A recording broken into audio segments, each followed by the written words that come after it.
Joining the Opie and Anthony show, Otto and George. Thank you. Otto's been killing. And George, of course, killing on the comedy tour this summer, man. Yeah. The next date is this Saturday in the Detroit area. All the info's on Virus Tour, one word on MySpace. I killed. Destroyed. Yeah, it was good. It was good, man. I tried to antagonize those Boston pricks, just right away get the Red Sox thing going.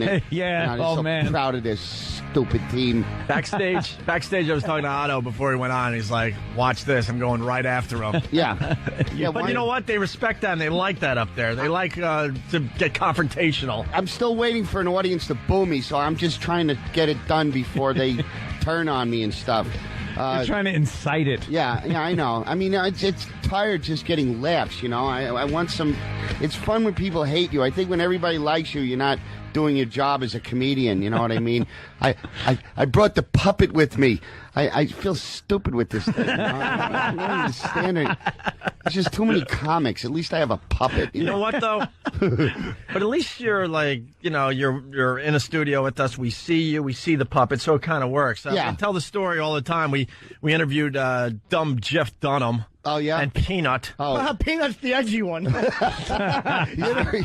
I don't know You why. never know what he's going to say. The little guy's the crazy one. Yeah. And I don't know why we agreed to the interview. I don't even like the guy. He seems nice enough, but I don't like his comedy whatsoever. Yeah. I think it had something to do with it. The bigger picture. We were getting all the comedians from the Montreal Comedy Festival. So we kind of had to take guys that we probably wouldn't normally take so we could get the real biggies, Yeah. And he's on the phone doing his whole Peanut thing, and I'm like, a phone in? A phone in, and I'm like, Jeff, are you? Is Peanut there? He goes, yeah. Actually, I feel like a complete idiot. I'm in my hotel room with Peanut. I'm working the puppet as I talk to you guys. I'm like, why would you do that? No one could see you. I know. Well, my problem is I can't get George's voice unless I'm holding him. It's a weird melody. Oh, really? The way B.B. King can't sing and play guitar at this, I have that same thing. Yeah. I met Dunham when I did the Riviera in Vegas, and he introduced himself to me, and then he walks away, and my friend Bill Saker goes, why don't you go talk to him? I go, what's there to talk about? Just because he has a puppet, you guys nothing got to say to this boring. It's kind of like when you drive by and someone has the same car as you on the highway. Yeah. You're Supposed to wave or something. Yeah, I know. Why do I have to talk to him? Because he has a puppet too. Oh, I got to tell you, I did the Stress Factory last night. Big A wanted to come down to the show, and he called me up to cancel. Like, why does this guy even have a phone? I couldn't understand his message. He was like, 2 free tickets. God, it's really sad. How many minutes do you have on your plan? It better be a lot. Stuttering minutes. Yes, he has 1,000 on nighttime, weekend, and blithering idiot minutes. Yeah. Hey, let's get Big A on the phone. I want to see what that's all about. Yeah, Big A had to cancel. So what did you say? What did you say to the Boston crowd when you came out? Because we were busy backstage. That their stupid team stinks, and they only won one game in 600 years. And I heard a few boos, but But that's what you were going for. You were going for the boos. I wanted more boos, hatred and stuff. They're way too into their sports up there. Burning down the city because they win a stupid pennant or whatever. I don't understand. Shooting out people's eyes. Yeah. Hey, because they win the World Series. By the way, a little advice from me. Yeah. Don't say you want booze because we still haven't played Philly. Okay, they're listening right now. Bring it on. I don't give a crap. There it is. You don't know what you're getting yourself into, man. Hey, they booed Dom Irera. I mean, maybe he's old to those people, but he's a top flight comic. They have no right to do that, and they screwed themselves. Yeah, they did boo Dom a little bit. Schubert took a good booing. Yeah. Last year. For his Is he good, though? He's good? funny, yeah. He's The made worst me laugh. shirt. It was a sweater shirt. Oh. It was the worst thing ever. I booed him. Really? Yeah. The sweater shirt? His act is good, though. Yeah. Man, he's done some funny radio with us, but he didn't go over too well with the Philly crowd. Yeah. Was he all right afterwards, or he took it in stride? He was like shell-shocked. He's walking around backstage. I think you only grow by bombing. Every time you do a good set, you think you're Richard Pryor, but, when they boo you, it really brings you down to the fact that you're just this close from stinking every time. Jimmy and I bombing all the time. Yeah. Jimmy and I drove back to New York together after that show. Yeah. We couldn't get enough of making fun of Jimmy Schubert. And we love the guy, trust me. Yeah. But you also love when someone bombs in front of your eyes because it's just so much fun for you as as an individual, and Jimmy and I were coming up with all these crazy scenarios because Jimmy Schubert's whole family was in the front row. He's from Philly. Really? And you know, they all went out to brunch the next day. Oh, and, God. and they have to kind of casually talk about it, and he has to come up with some type of excuse why that went on in front of his family. Took years off his life. We were laughing so hard. And then what? It's a 2.5-hour ride back to Philly. We would not let it go. Yeah. We would not let it He go. took a ferocious bombing. Really? It was awful. Worse than Burr? Yeah, because I'll tell you Different. Burr hit back in a weird way. Bill made it really funny and really like, all right, well, that's what you want to do. As a comedian, I was watching Burr go, you know what? If I'm going to bomb, that's the way to go down. Oh, yeah. Swinging and knocking that teeth out. Yeah. And in the end, Bill Burr did not bomb in Philly. Oh. I mean, gotta go stand check out out. at the end. If you haven't seen the video yet, it's legendary now at this point. It's up on all the video sites. But They loved it. They started booing him like they booed Schubert and Don Herrera. And Bill Burr said, oh, yeah, no effing way you doing this to me. And he turned around. By the end, a lot of the people in that crowd were giving him a standing ovation. Like, holy crap, that was. They knew they were seeing something. They want to see what you made of. It's like different. playing Brooklyn or Philly's like Brooklyn. They want to see what you made of. It's like, yeah. I had this weekend. I was like, I very rarely get nervous. I don't get nervous at the Cellar because it's my home club. Yeah. And I'm on Saturday late, and I'm like, because my manager was there, and then he brings Billy and Robin down, and I'm like, I don't. Oh, Jesus, boy. What? You've made fun of Billy Crystal on this show. I never have. Oh, he yes, brought you Billy have. and Robin. Get the Billy and Robin clips. Do you have a picture now with Billy Crystal? And Robin together. Really? Oh, you do? Yeah, we all hung out. Why wouldn't I? Shut up. He was nice to me. He was very nice. Yeah, No, he wasn't. The first time I met him, he was awful to me. Did he talk to you in a voice? Way, you know, I'm just an old blues singer. Shut up. Shut up. Billy and Robin, I just sat there. And chatted a little Yeah, bit. he's very talented. He's one-man show. Men You- of you similar hate that ilk. shit. Watch me talk like I actually know the black experience. Watch me talk like I actually know what it's like to be a black man. Can you dig it? Can you dig You it? forgot the can you dig it? I knew that you could. Can you dig that? I knew that you could. Wow, he's got I real knew that disdain you for could. one of the greats in comedy. I don't know. I like Mr. Saturday Night. The makeup sucked, but, you know, that Yeah, he did look like someone just threw pancake batter in his face. it would look like pie crust falling off his face. It was terrible. I know. So self-important Really? with the You can't friggin' stand him? I never got into Billy Crystal. And to I be honest picked with you. up that trumpet and I started to blow. Yeah. Oh, God. You blow all right. Yeah. Get out of What here. about like John Leguizamo and that crap? Do you hate that stuff? Joe? Yes. All that get up on stage, one-man Growing show. up experience. I Garbage. saw his one-man show. I liked it. Really? Yeah. I gotta I admit, like the liked first it. one. I saw You're part more of the first forgiving. He's harsh. Oh, I can't take that drivel. Whoopi Goldberg. Let me tell you something. I'm a girl from California. Stop it. Yeah. Stop. How do you know the experience? You don't. Shut up. First of all, you're not a girl. Yeah, right? Yeah. Get that out of the way right away. When she first did that one-person show, it was good because it was before everybody had kind of saturated. Was them. it? Yeah, I enjoyed it. She did a good Anne Frank thing, which you didn't Did see many she? black Really? female performers doing that thing about the Anne Frank house. You're like the politician on the show now because you want a picture with all these fingers. No. Exactly. He's always been like Yeah. Not that. at all. Jimmy's I changing, brutalized her on man. stage. Yeah. I brutalized Whoopi on stage after Imus. I Yeah. brutalized her. Yeah. Really? Way beyond where I should have gone. And now she's going to be doing The View. Then again, I did take that out of the special. They did. Did you really? No, like one line. Oh, really? What'd you call her? Wait, what line did you take out? Cancer in a certain private area. Oh, really? Yeah, only because it didn't get the laugh I needed it to get to justify that brutality on television. Yeah. That would have to get a belly laugh from every person in the room and the ushers to leave that on TV. Yeah, That cancer. better be on the DVD. Cancer's hard. I found some stuff Billy Crystal does very funny. Yeah. But when he gets into those characters, I just can't go with When it. he's trying to get pathos, I know it's sickening. Yeah, like he's trying to be profound, Dramatic. with this, and dramatic with that. When he did that, because it was for I hate that, Katrina, it was for Katrina charity, and he's doing that whole black jazz artist thing. You know, my house blowed away. Who did it? Oh, God. And he's doing this whole like get sympathy thing, and Yeah. all I see is Billy Crystal squinting Yeah. and trying to make his nose look like a black person's nose. Like, He's not getting sympathy. He's raising money. then you know I mean, something. the act then sucks, but the guy was raising money. Then stand up there and do funny stuff. Don't try to be profound. Don't try to relate to the black man. Don't try to make me relate because you're white and I'm white, and somehow that'll make the translation easier. He's not. He's an old Jew trying to be a black guy. That's all I saw. Fats Domino's floating down the river on his piano. What is money going to help him? Just help him off the piano. Exactly. Swim out and help him. Money. Better rescue him from his piano. Huh? Hey, and it's got to be, I don't know if we said. There's no cursing, right, on this show? No, not for another Put the 40 puppet minutes. back in the box. This is my home. Back in the box, nodding. Yeah, At talk the about it top, funny. I'm nodding. Yeah, Little Murders. They'll never make a comedy like that again. Or Where's Papa? Yeah. Crap they're Hey, making. how was the Letterman experience when you were in for ventriloquist week? Martha Stewart was coming off, and I was going on. And Was your puppet?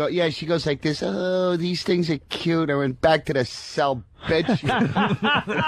White collar criminal. Hooah. She's a hooah. It was all right. Letterman's creepy though. You were great, though, man. You were great on Letterman. Yep. Go on. Oh no, but I swear to God, you'd think it was the real people.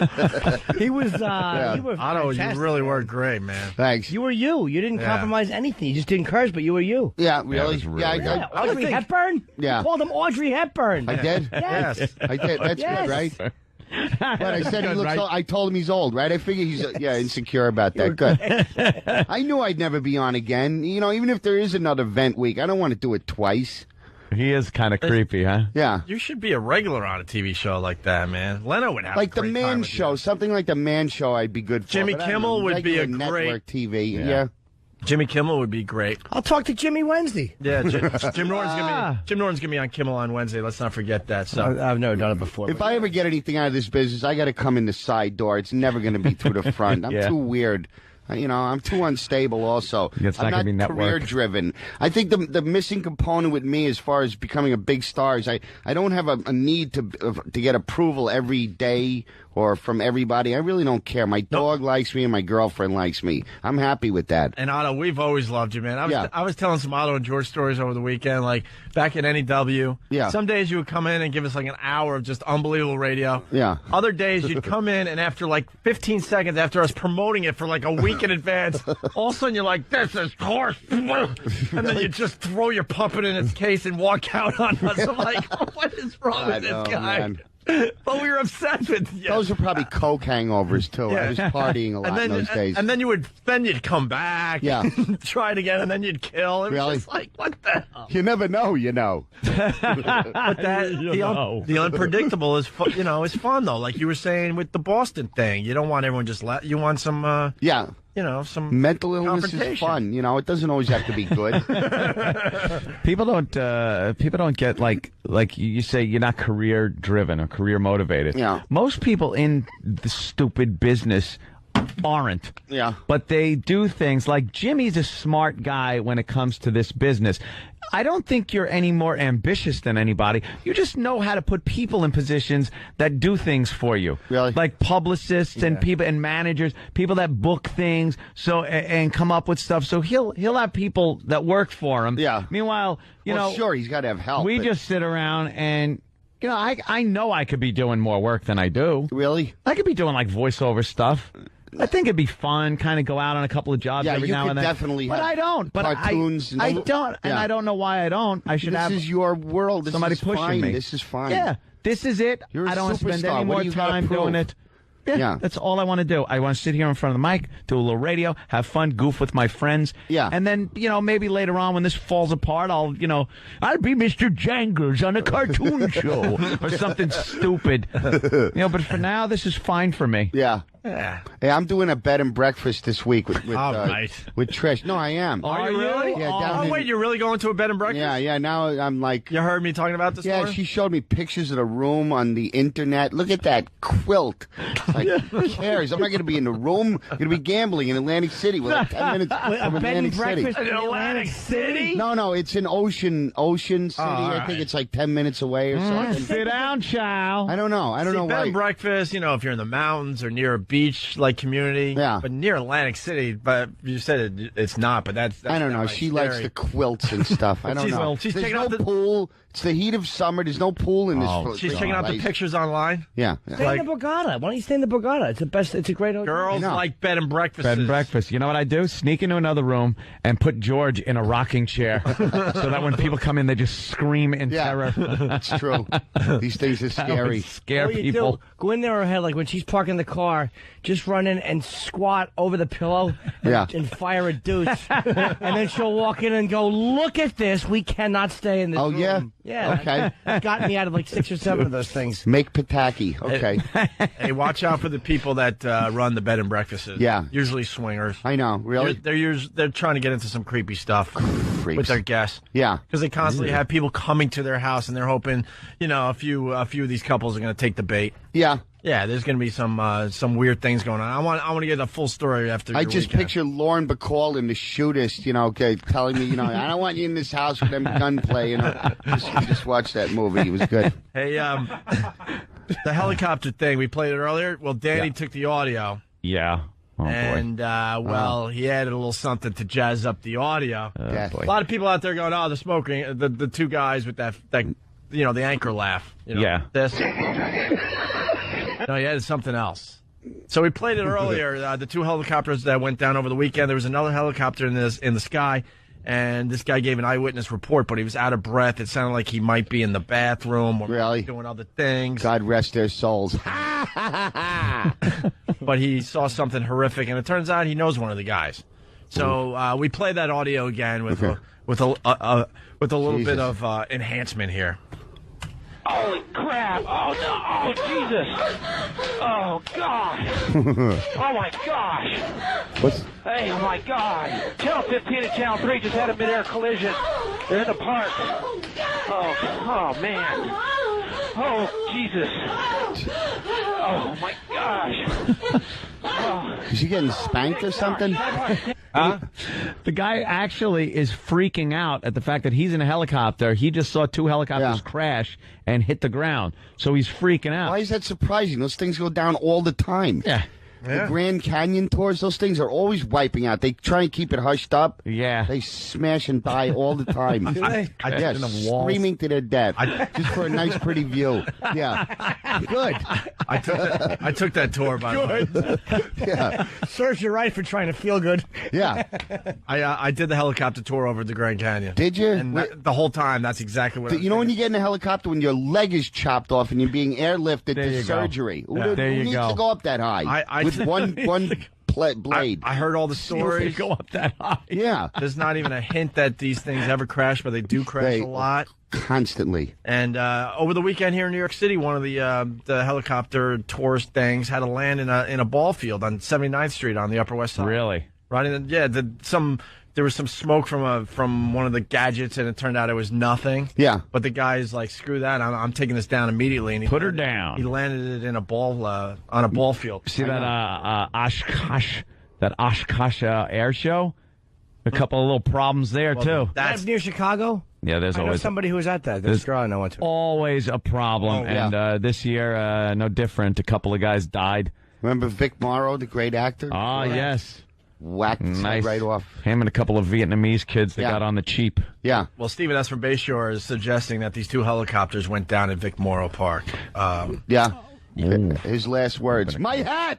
Wait, did the kids die too? Didn't? Yeah. Oh, yeah. They were all one of them was crushed by the weight of the helicopter, and the other one was cut in half, and Vic Morrow's head was whacked right off. Vic Morrow lost his Was head. that in the script?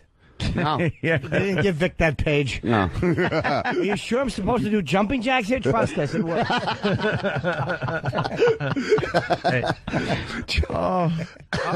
That's the beauty of this day and age. There's the Oshkosh disaster. Yeah. Right up there on YouTube. Hey, here's more of Danny's audio enhanced. Big Tower, 10-10.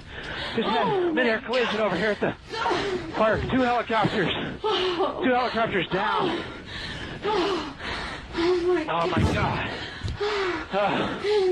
It's Channel 3.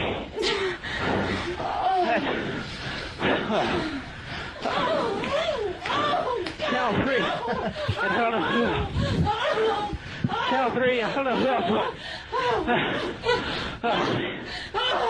Oh, God. Oh, my God. It looked like Channel 3, and I don't know the other helicopter, possibly Channel 15. Oh, my God.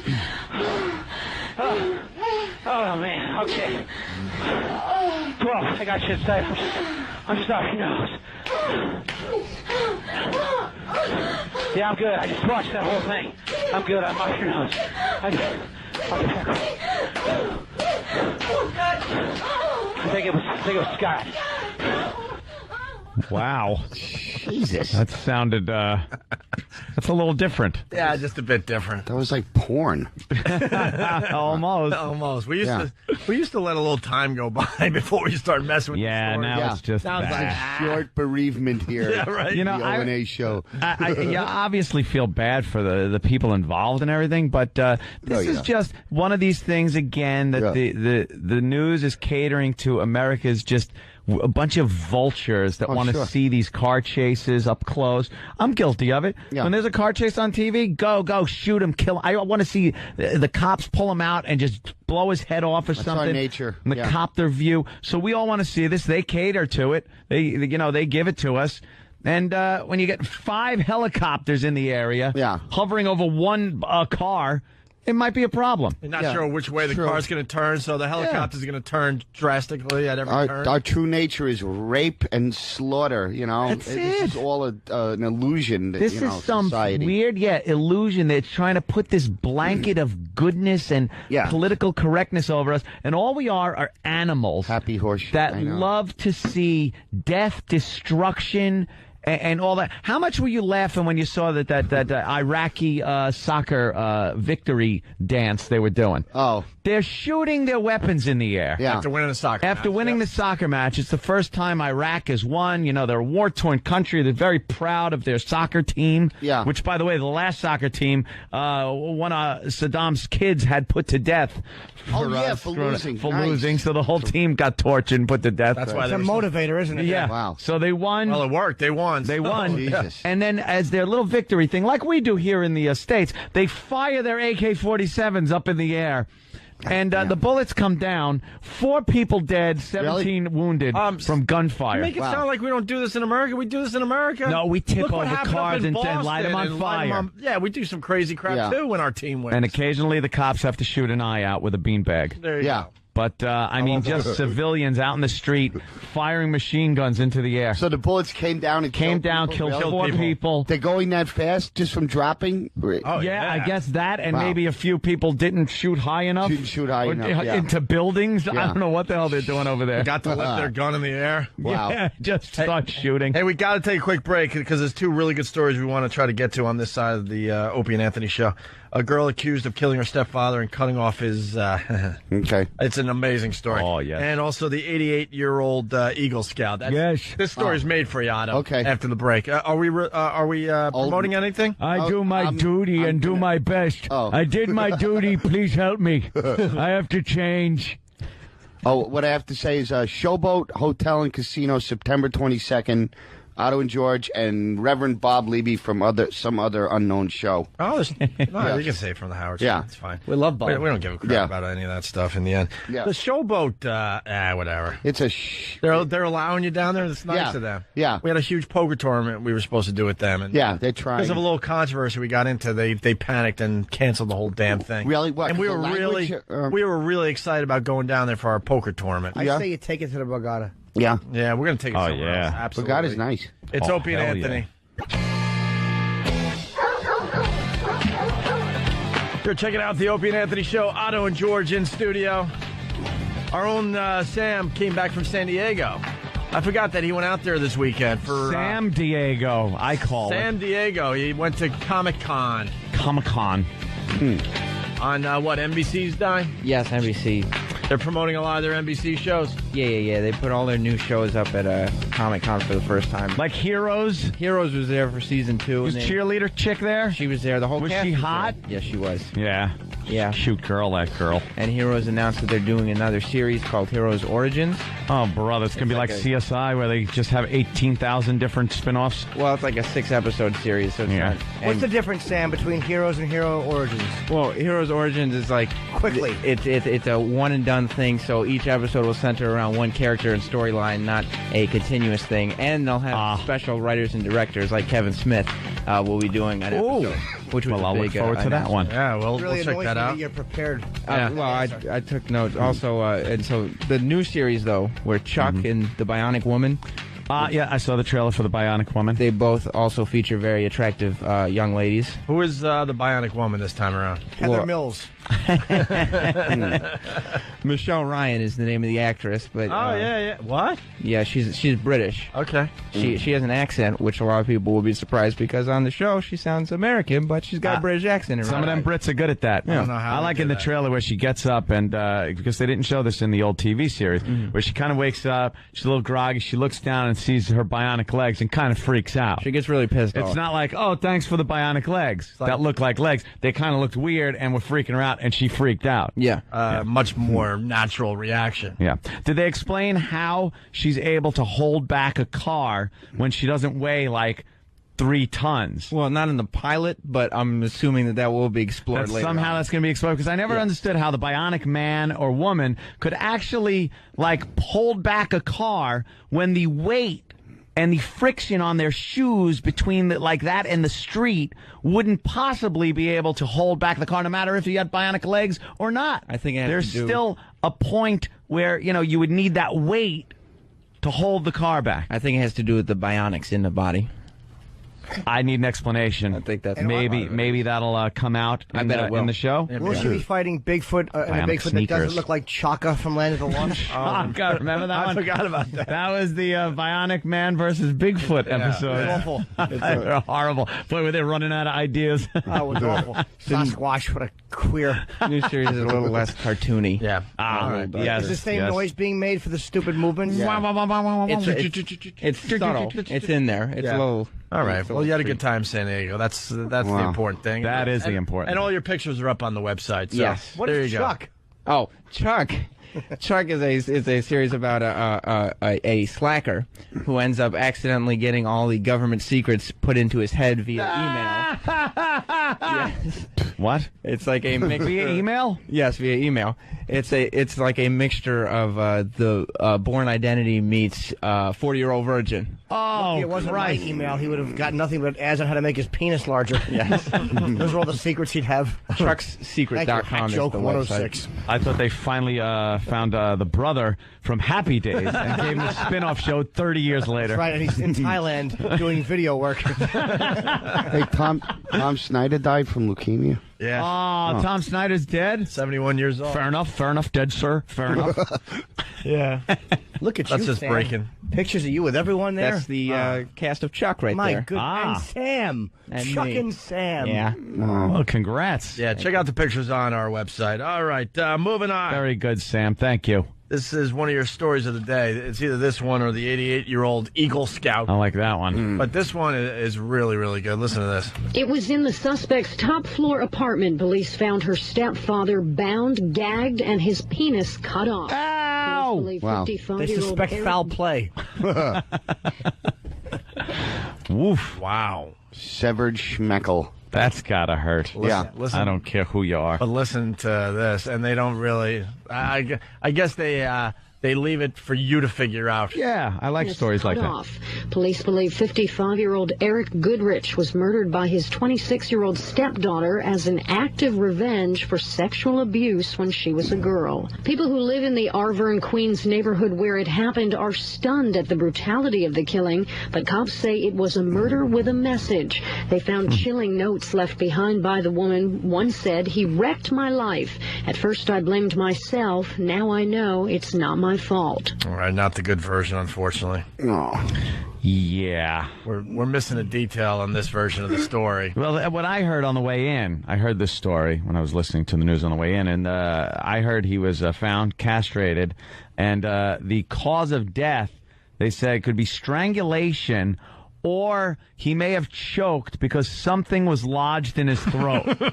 And they would not say on the news what it was. Yet they did say that a part of him had been cut off. And he may have choked to death. And if you had been the she was victim angry. of sexual assault from this guy, what better thing to do with what you've cut off than perhaps serve it up to him? Yeah. Yeah.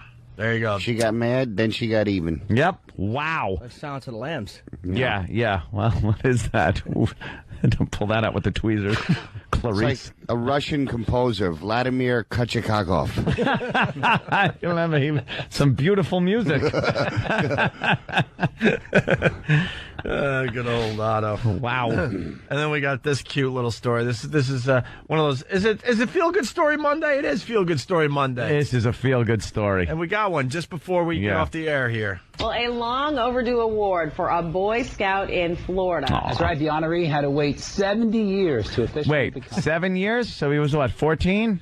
70 years. 70. You know who this should be a good story for? Feel good for a mortician. Yeah. Because this Eagle Scout will be visiting him shortly. I hope they bury him in that faggoty little Boy Scout outfit. Stupid uniform. His little short shorts. little eagle thing tied her. I'm an Eagle Scout. And he's you know, he's 70 years old, so those little shorts don't really contain things when you're 70. Just that gravity-riddled, liver-spotted thing coming down to his knee. I was in the Cub Scouts. Pretty much a lot of the guys in grammar school were in the Cub Scouts. It's adorable. Yeah. But then when they moved to the next level, what was the next level after Boy Scout? Blows? No, wait. Homosexual. Oh, wait. No, I was in the Cub Scouts, so that's the really little. Not like I think then the Boy Scouts. All right, that's when I even realized that this is creepy. Cub Scouts, it was questionable. Boy Scouts, creepy. Yeah. Eagle Scout, now there's something's going on there. For me, it went right because Weeblos was the young ones. Yeah. It went to Weeblos, Cub Scouts, right into the Hitler Youth. I just decided to bypass any of the good Boy Scouts. Wait, where was Weebles? I don't know. Weeblos. Oh, Weeblos? They were here on Long Island. I was never a Weeblo. We used to make fun of the Weeblos. Even as kids, we knew that name. There was something to it that was just make funnable. All I know is if you were part of the Cub Scouts, you know, I don't know, you got to eat cookies and go like on little field trips, the dumb place, cancel things out of your memory forever. Yeah. But then when he got to Eagle Scouts, like, what are you doing? Hanging around too long. Let's stop. Yeah. What happened on your trip? I don't know. We went camping. Next thing you know, I'm 17. All right. Here's the feel-good story. Once again, we'll start from the beginning. 70. Because the news reporter has to say a boy finally realized his dream. Even though, listen to this. Well, a long overdue award for a Boy Scout in Florida. That's right. The honoree had to wait 70 years to officially become an Eagle Scout. Fellow Boy Scouts were on hand to give 88-year-old Walter Hart his special distinction. He completed all the requirements to become an Eagle Scout, but never got his award. That's because he enlisted in the Navy. It's got to be said, this will make a lot of people laugh. It's coming in like crazy. I'll take Ricky's from Massachusetts. It's good to see Howard getting press again. Oh, so he was in the military, and that's why he couldn't get his award? Wait a minute. How old are you when you get in the... I don't know. Distinction. He completed all the requirements to become an Eagle Scout, but never got his award. That's because he enlisted in the Navy and spent years at sea during World War II. Now, Hart first joined the Cub Scouts back in 1928. It's tough to make fun of the guy. He's a World War II vet. Yeah. That's just it, though. Yeah, why would you go from World War II vet to Who cares if you got your award? You know, you're 70 years old, you've been through World War II, and you care about an award on an Eagle Scout uniform? And you're going to put your Eagle Scout badges right next to your Purple Heart? Yeah, what? Next to your medals for, doing horrific things to the enemy? Yeah. What did those little... He's got his flashlight up to his face. And then I'm going to tell the kids a horror story. That was a good one you told about the hook. You really got me at the end of that one, but here's mine. So, we all land on a place called Iwo Jima. And we step out of our landing craft, and all of a sudden the Japs come after us. And like that marshmallow you're eating, Mikey, I flamed one up as he ran out of a cave, and his screaming, horrible body came running out in flames. So Joe, my buddy, machine gunned him in half. All you could hear were the screams of horror. Let me tell you about the time I killed one with his own samurai sword. I pulled it out and just hacked at his face till there was nothing left but what, see that burger you're eating? Billy, it looked like that. That was his face. Your hamburger. I don't want any more stories. You're scaring me. Funny shit. I know. Could you picture him there with the flashlight? Yeah. And there we were on the landing craft. I saw my buddy Jenkins right next to me, but he exploded.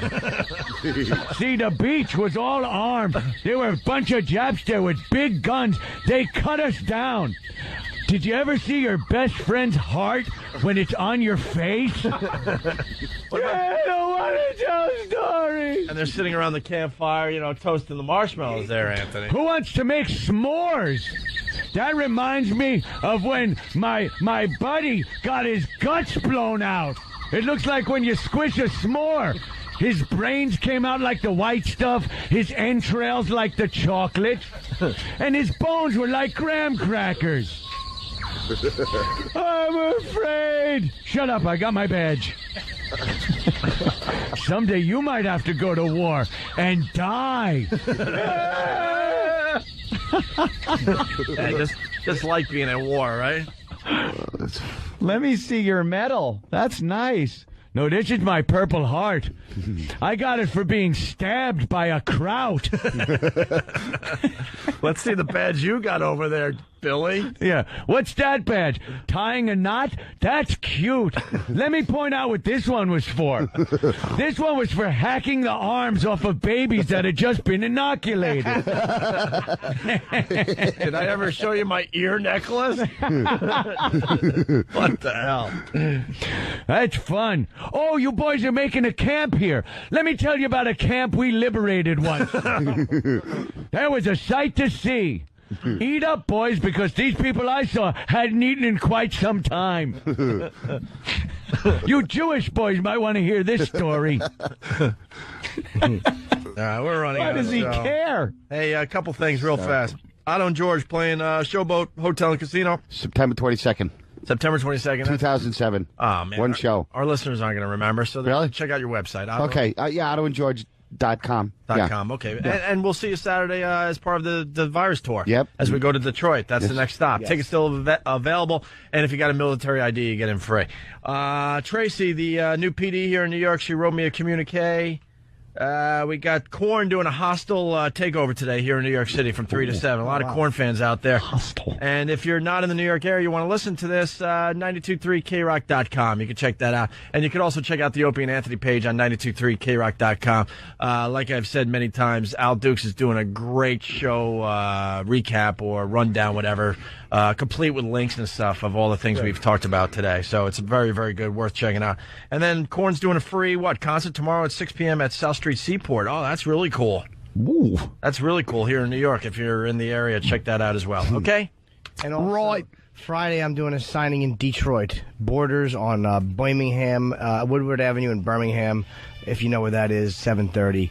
Come down. And then Saturday, we're doing a new show in Detroit. And it's going to be a whole thing in Detroit. Absolutely. In Detroit. In Detroit there. Hey, if you're not joining us over at XM, have a great day, Otto. You did a great job, and you're hanging, right? Thanks, Hope. Yeah, absolutely. Now you get to curse. Yeah. Otto? Do they have to dump out? It was close, but who knows? Who cares? Who knows? Otto will be cursing with us in a few minutes. Have a great day.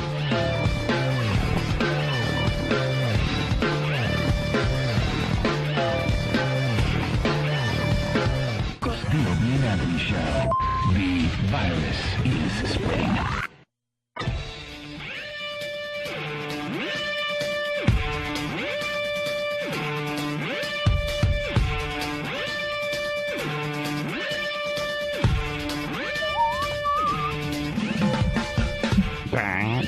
It's the Opie and Anthony Show. XM Satellite Radio. We got Otto and George in studio. Yeah. really fast in between the two shows, and I have to run down the hall. It never ends. And do like all sorts of production, and then run back in here and start the XM show. Yeah, that's replace the walkover. And sometimes, yeah. Pretty much replace the walkover is us now doing commercials. Yeah, instead maybe just having us relax for 5 minutes, then we could get on maybe slightly earlier. It's all sorts of production that we have to do. And today I kind of lost my mind in the in Tim's studio because one of the radio stations sent in a script. Yeah. We love scripts, by the way, and these are our favoritist kind of scripts. I mean, Ed and I barely like doing a script for each other while we're in the same room, but some of these stations, they send a script where you don't even talk to the other person. It's the one-sided conversation script. So they're fantastic. You hear them in every market, and you'll hear like the same one in another market, and you'll hear the same conversation, and the person will be giving the same answers, but it'll be a different DJ doing the questions and talking to this person, because they just splice it together with one call from her. What's that? What's that? Excuse me? What's that? Phone call. What's that? Hello? From who? The Red October? Hi, how you doing? Good. Yeah. It's on. Who the fuck is on that fucking phone? That's Jim Norton, by the way. Who the fuck is that? He's on the air cursing. Yeah. So the alarm was on? Oh. Oops. What alarm? What happened? Oh, it is. Okay. Give the code out real quick. Yeah, hold on. Give the code. The code is cunt painter. Painters are cunts. Painters are cunts. You love cock! That made me happy. All right, we lost that. So, problem at home. Huh? He's having a problem. Yeah, he's having a little problem at home. So, one of these stations, they sent a script in. The one-sided interview. It's so hokey. And I did my part. Somehow, I guess I agreed to this. I know I would never agree to this. And I guess I was interviewing Shannon Elizabeth from the American Pie movies. And she's like now a spokesperson for some Vegas adventure, some poker thing. She's in a movie called Deal with Burt Reynolds, Brett Harrison, and Jennifer Tilly. And because it's some kind of like Vegas movie, she's also doing something with Vegas, and this is a commercial. And so I got to make believe that I'm just interviewing her casually, and she just so happens to talk about this new, venture she's doing. Like an infomercial. Yeah. This is the way those awful infomercials are done. Yeah. Well, they tell us all about the thing, and they just go into some fucking awful dissertation about a product. Thanks. Bye. All good? Oops. Well, what happened? Got my wallpaper guy coming over, and apparently the alarm was set. Oh, boy. And as he walked in the door, boy. My Savage alarm system went off. Oh boy! It's not supposed to alert when painters come in. Yeah. It's just supposed to alert when Savages come in. What is? I can't be getting called. I'm working. This is my job. Hello. Hello. Hello. Hi. Who's this? He's busy, you fucking Hey, I heard a cunt on the phone! Hey, Is that a cunt on the phone? He's busy, Hey, bitch! cunt! You Cunt! fucking dumb Hey, bitch! cunt! And let me tell you, I've gotten calls when stuff like that has been yelled. It's really embarrassing. Yeah. They can't not hear it. They can't not hear cunt being yelled at them. Why are your coworkers yelling cunt? Well, they're on the radio. I understand that. Why are they yelling cunt? He fled the room. Yeah, well. So anyway, the infomercial. Yes. And, the big movie star doesn't have time to be on the phone with, like, a shock jock. So you do your part, she does hers, and it's supposed to sound natural. Who's this broad? Shannon Elizabeth from the American Pie. That broad. Who's very naked right next to you now, Jimmy. Big tits. Oh. With the big, heavy Fucking nice. bosoms. Yeah. Well, She wasn't happy. No. Well, She wasn't happy at the language. Who's she, the alarm bitch? Yeah. She's the alarm bitch. Apparently the police have been dispatched. nice. And they shall be going to my painter is going to be he's going to have with a some nightstick. splaining That's to do. good. You want to know the alarm works. you know? Yeah, I do want to know Nobody's it works. robbing you. It's good to know the system's in place. I don't think Alarm anyone's goes off, robbing police me. are alerted, lady on the phone calls you. I'm punching it. Okay. I'm punching my home up right now on go to mypc.com, and I'm looking in now. I'm waiting to see the cops come in my house. Oh, really? Yeah. Oh, there's the guy that set the alarm off. Wait, let me see. He doesn't know I'm watching them. Can you put? No, I can't. It's only on this screen. Look, wait till the cops come. You guys are going to have some splaining to do. That's a good camera, dude. Oh, yeah. Who is that guy? Send in those 3 new men. See, these are the guys that are doing my wallpaper. I'm able to watch them from here. Why are you taking your TV out? See, that's why I watch. You're like a fucking Bond villain. They don't know. See, and I can pan around, even from here. I could pan around the house and take a look-see at what's going on. Yeah, and then after they finish, you drop them into a shark tank. Who's that? Where are you going? Yeah. You don't have any business in here. Yeah, Who's that guy? You got no business going over there. What are you doing over there? How great would it be if you walked out with a pair of your underwear over his face and a fucking rod tenting out his painter shorts? Oh, good. Smelled your Italian bag. Where's he? Look, he knows I'm following him. Look, he's freaking out now because I'm following him with the camera. Look at his. Those are painters? Yeah, great. Looks like a criminal. Yeah, it looked like a tennis instructor or something. No kidding. Keep an eye on you. Man, Yeah. Jesus. Keep an eye on them. Italian. That is a very nice camera. Wait until the cops come. Huh? Jesus, I can't believe the cops are going to come. That's awesome. Let us know when the cops show up. All right. So they sent this script. I had to talk to Shannon Elizabeth, even though I'm not really talking to her. And the language in this script is just dumb stuff I would never say. And I kind of... Yeah, because they don't word it for you. They word it for, like, just anybody. I kind of lost my mind. To give this a reference point, why don't you guys do the script? Oh, we're going to do... Do we have both sides? Wait, we need another copy of this, actually. Do we have both sides of the conversation? Yeah, because I'm just doing my lines, losing my mind here. But who are you going to be? Well, Jimmy obviously should be Shannon Elizabeth. Shannon Elizabeth? Yeah. That'd be nice. Okay. All right, we'll get another script. And this is how it's supposed to go. Yeah. And do it like, Right. normal. Of course, I've done plenty of these one-sided conversations, stupid commercials. They're ridiculous. They're the worst because you sound out of place. And I love hearing them, though, from other jocks on the air because then you go, it's like, it's the one-sided commercial. And I don't know what I did right because I'm the one that has to do these. So you must have done one and they hated you. Because that's how it usually works. I did a great one with that old bag that used to be on. Oh, the cops might be there. With the old bag that used to be on Charlie's Angels. Charlie's Angels? For like a minute. Tanya Roberts. Tanya Roberts. Yeah, okay. I did one with her. Well, they didn't like it because now I have to do the ones with Tanya Roberts. All All right, do the script real fast. Okay. Ann will play the host. Old bag. And Jimmy will play Shannon Elizabeth. Okay. Hey, everybody. You're not going to believe who I have on the phone right now. I can't believe it myself. It's the stunning Shannon Elizabeth. How are you doing, darling? I'm okay, but my cunt itches. Oh, great. Now you're starring in a movie with Burt Reynolds, Brett Harrison, and Jennifer Tilly called Deal. Now, before we get started, I got to tell you, I love your movies. Now, you've gotten this poker career thing going on. Who gives a shit?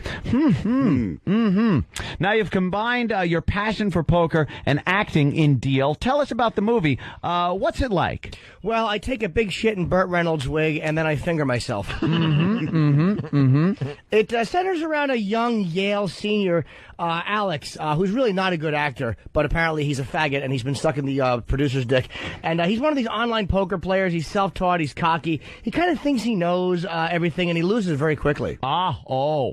And Burt Reynolds' character, well, he plays Tommy Vincent. He's an old poker pro, and he sees, like, Alex playing, and he wants to take him under his wing and teach him everything because he sees there's a lot of potential there. So, well, he helps make it all the way to the finals in Vegas, and it really, really is a piece of shit film. I love some Burt Reynolds. Yeah, I went online and saw the trailer. It looks like a lot of fun. Very exciting. Yeah, it was. And I got something else exciting for you. Oh, what's that? For any of the couples out there listening to you today and you want to see the movie Deal, we're inviting them to Vegas for our September 17th premiere. Cool. Except airfare won't be provided. We had 2 news helicopters, but that didn't work out particularly well.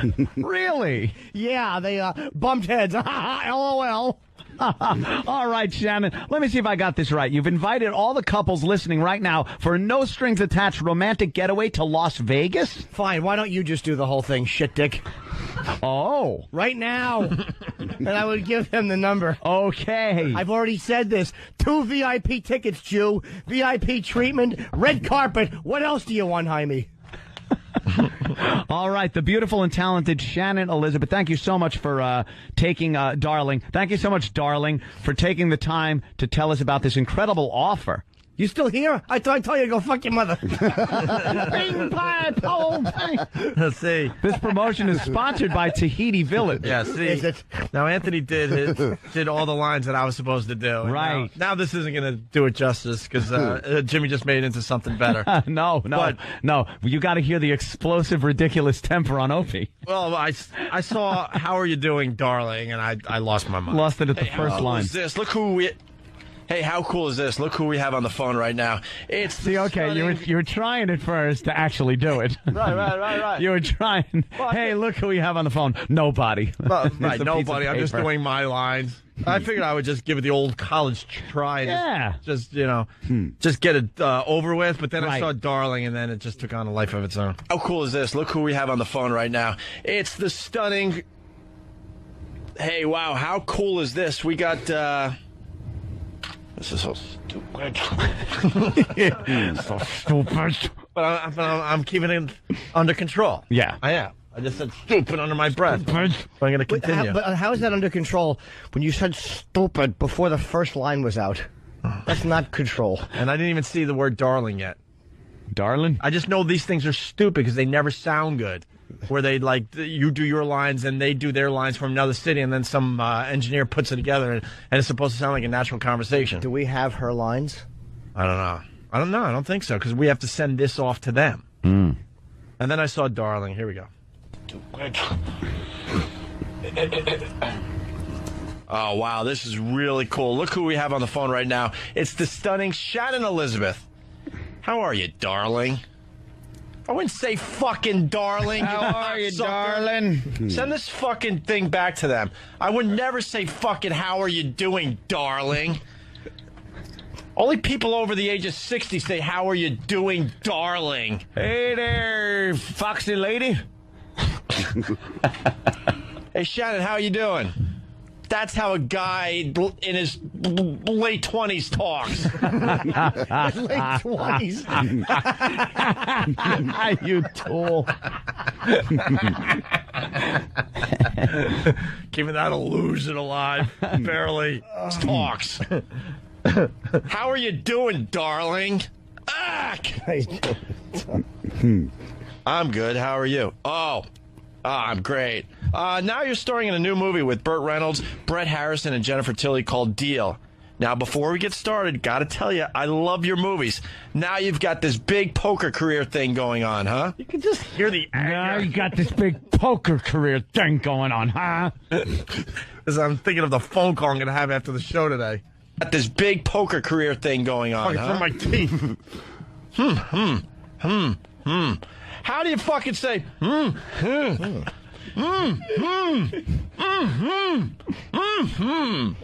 go with that one. Now you've combined your passion for poker and acting and Deal. Tell us about the movie. What's it like? Again with Fucking interview was done originally with Carl from Sling Blade. So you like potted meat in a can? There's peckers in there. So you like the way I talk, and I like the way you talk. Queer funny, not ha-ha funny. I see. So what are you going to do with that? I aims to kill you with it. They type out like any guy would go tell me more. If I go, could I get some of them French fried potatoes? Potatoes.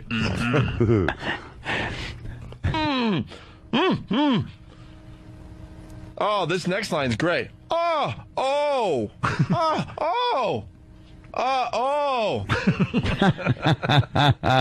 love some Burt Reynolds. Yeah, I went online and saw the trailer. It looks like a lot of fun. Very exciting. Ooh. Ooh, what's that? You can't be serious. The anger was pouring out of They will not accept this, Reed. Like they write, ooh, what's that? Who the fuck would go, ooh, what's that? Unless it's Jimmy fucking around. Exciting. Ooh, what's that? I would never say, ooh, what's that? Cocksucker. Oh, this line's beautiful after she explains the movie, blah, blah, blah. Cool. Really? Really? With exclamation points and everything, because I'm so excited by what she just said prior to what I said. All right, Shannon, let me see if I got this right. You just invited all the couples listening right now for a no-strings-attached romantic getaway to Las Vegas. Oh? Or is it oh? Oh! Okay. All right, the beautiful and talented Shannon Elizabeth. Thank you so much, darling. Fuck you, I would never say darling. Thank you so much, darling, for taking the time. Tell us about this incredible offer.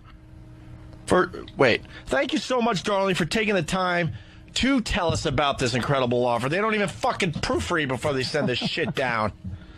Is that Don on the phone? This promotion is sponsored by Tahiti Village. There you go. Send that off to these cocksuckers. How great would it be if they used that one? Oh, yeah. They'd get a lot of calls to their number. And yes, Redding, I did say exclamation point. I was a little excited. Who needs an L? You're busy. Here's what I predict they do. What? They take the bit of me and Jimmy going back and forth, cut all my parts out, and send that. Oh, I know. That's what I they're know, gonna do. because you did yours right. You did it right. Because I was doing an example of how the hacky jock is supposed to do it. I understand. And now that's the one that's going to get used, and I'm going to sound like a tool. Yeah. Well, there you go. Hey, darling. Darling. I'm going to Who say the fuck darling. would write darling? Hey there, little lady. Little lady. Oh, Darling? When was the last time you used the word darling? Really? A darling. week and a half. I only say that when I talk dirty. I'm like, suck it, darling. Darling. Take this in your shitter. Tell them about the discount, Harry. Oh, God, Oh, no. shut up. Is that Shannon Elizabeth right there? Yeah. Holy mother of Christ. And those are real, right? She didn't have any work those done. real? No, Yeah. impossible. Those are real. Wow. She's young there, man. Wow. How about tapering a log into my mouth, darling? Darling. Whoa, whoa, whoa, whoa, whoa, darling. She's lovely. Yeah, those are like perfect. Yeah. Oof. Yeah. All right. Hey, partner. How's the deal you got going? Hey, Slim. Hey, you gotta pull Slim. All right. Speaking of commercial reads, this kind of segs nicely into the Robert De Niro thing we got today. Huh? Robert De Niro feels he was energetic enough in this outtake for a Tribeca film read.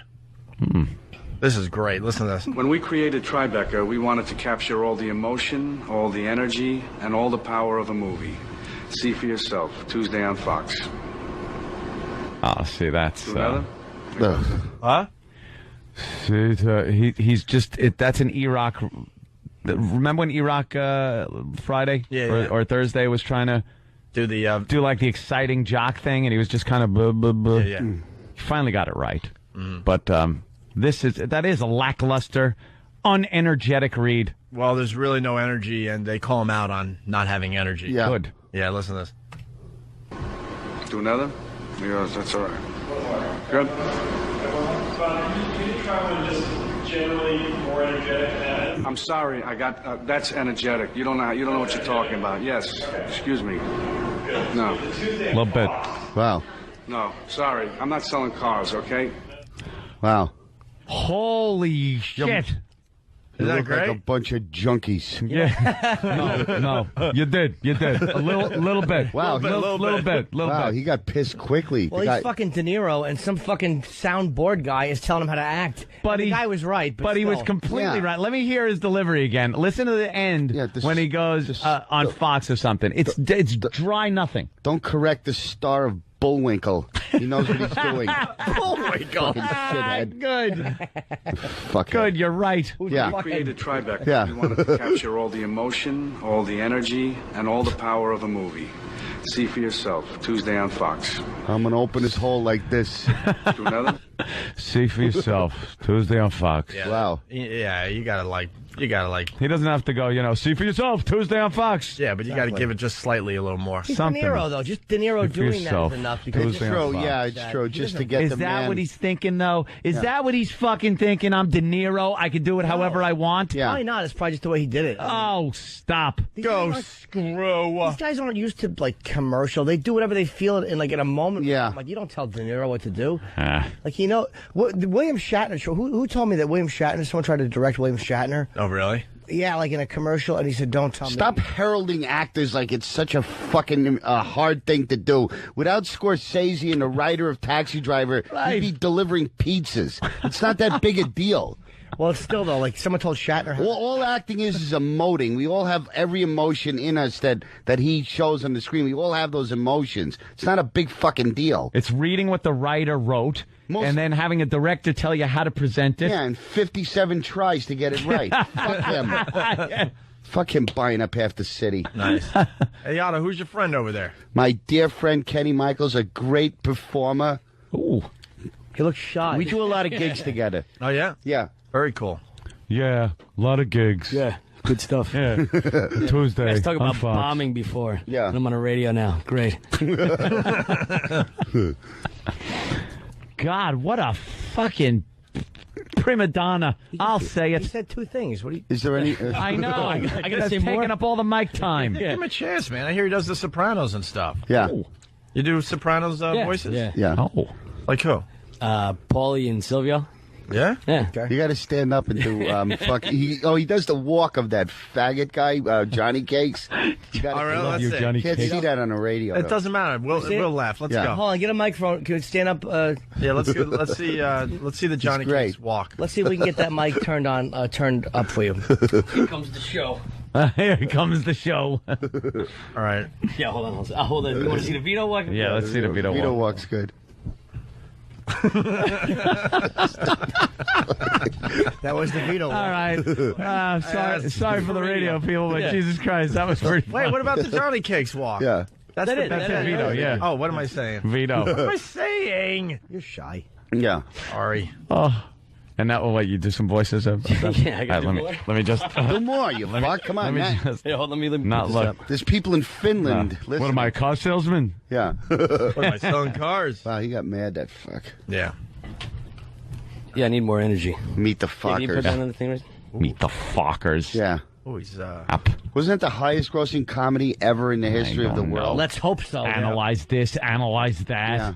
yeah. Meet the Fockers was. Analyze your take on that last fucking read, douchebag. It stunk. Fucking Barbara Streisand. Cocksucker's got a film festival. I'm standing here with my dick in my hand. Oh shit, that's pretty good. It's fucking bills. Wow, that's pretty good, man. Good. It's all right. It's awkward. Though. No, don't Why is worry it about awkward? How do you think I feel with a puppet? Yeah, fucking Otto's got a puppet next Do to what him. you do. I see how a white girl could fall for him. He does these impersonations. I swear, you would think it was the real people.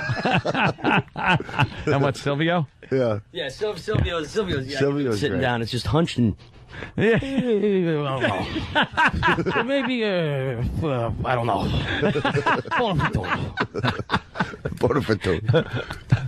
Yeah, that's pretty good. That's funny. Tony's the hard one to do, though, right? Yeah, well, Tony, it's like you have to talk in the back of your mouth. It's like it's over here. So she was abusive to the staff. She was, that kind of a thing. I'm working on that one. That's not easy to do.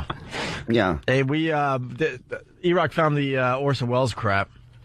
Oh, you want to talk about a guy that can't fucking take direction? Oh. Have you heard the What a Orson Welles prick. crap? No, is that for the wine commercial or something? This he was doing for everything from at the end of his career. Yeah. They would throw him in a studio, his big fat fucking ass, and he would do anything. Yeah. He'd do commercials and think he was still this great actor. I saw a commercial for you might be able to find this online somewhere. It's a kid's game called The Fucking Castle or something like that. And he's like, you move your players with the roll yeah. of each dice. And you... I remember It's a fucking kid game, he you was dummy. selling some cheap wine that the Shines drank out of like a paper bag. It was like, we'll sell no wine before it's time. Paul Masson. Are the liquor stores open? It's time. It's time. Paul Masson. Yeah. Paul Masson. That's some cheap, nasty shit. He's holding up. It was the big jug. Yeah. That you'd get. You're also available in boxes. Oh, God. Really? Yeah. But he shouldn't, he shouldn't be told how to fuck. What? He made one brilliant movie. Yeah, true. One. Rice ready in 3 moments. And the rest of his time was spent on crappy game shows. I don't know. And those fucking Dean Martin roasts. Was Citizen Kane that good? I don't know. When I saw it, cinematography. Other than that, what was it didn't grab me. But like, it was absolutely right. I'd rather watch White Heat with James Cagney any fucking day. Yeah. Any of those Warner Brothers gangster movies are better than that. I saw that. It was like, I don't. It was I heard about overrated. It. Yeah. Laborious. The cinematography was great. It was very the lighting and shadows. Rosebud. Yeah. It's a sled. I don't know. Which one? You ruined the fucking movie. Yeah. Exactly. Good. The whole movie's ruined. Which Orson Welles you want to hear? We got 3. We also got Michael Jordan outtakes from his Gatorade. No more of De Niro though. He sounded real cranky. Was the Jordan thing good? I don't remember the Jordan. Nah. Jordan one ain't that the Michael good. Jordan one is he's trying to do the slug line, and they keep saying, "Can you give more life to it?" And he does it the same way for over a minute. Just be part of the conversation. I like that. Yeah, I'm giving him direction. What do I say? What do I do? Just wait till you can jump right in. I don't need more energy. Jump right in. That's awesome. We're still going to Katz's Deli. Don't worry. Yeah. He whispers with 7 microphones surrounding him. I thought you were kidding or you were seriously whispering. Serious. That was the fucking worst information passing. I thought Otto was joking into the mic on purpose. I flunked the CIA. What can I tell you? Oh, my God. Pushed the mic aside, leaned over into his mic. You just whispered to 2 continents. Shut up. That is hilarious. Supporting a friend. I know. Just be part of the conversation. Keep that under your hat. Keep it under your hat. Try to act natural. Try to act natural. I suck enough. That is all. That is all. Just try to be part of the conversation. Over. Try not to suck internationally. Oh, God. KTO 12 to KTO 1. Yeah. Don't let him see you sweat. He didn't even whisper it. Like I had the headphones on and I heard it. Well, everybody heard it. All right, let's. Wait, can we Which Orson Welles? Hold on. Can we go back and grab that in a minute? Which one? What? Otto's whisper. Oh yeah. I thought he was kidding. I'm like, Fuck your mother, catch cancer. Oh, God. Please tell me we have that. I'm obsessed with it. All right, here we go. What's Orson Welles' The Drunk Champagne? He's drunk trying to do a commercial for champagne. Oh yeah, let's listen to this one. Okay. I don't know if I remember this one. Orson Welles. With overlap, action please.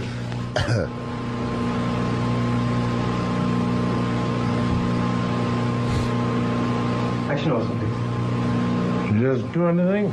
No, sorry, cut. Keep rolling. 102, take 2.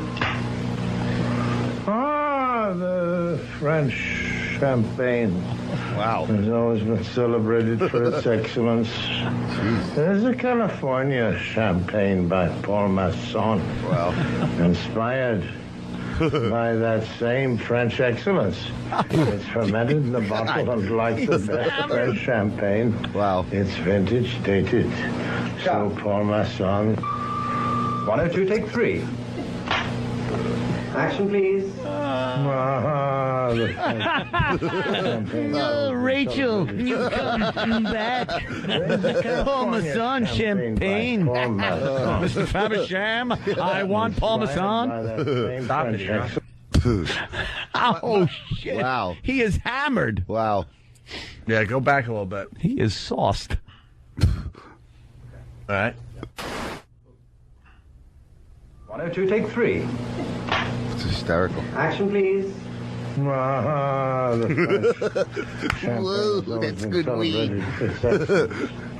There is a California champagne by Paul Masson. Inspired by that same French excellence. Some men are going to do some drinking. Clear the field. You got pitch pipe, nothing? Pitch pipe. Pitch pipe. What's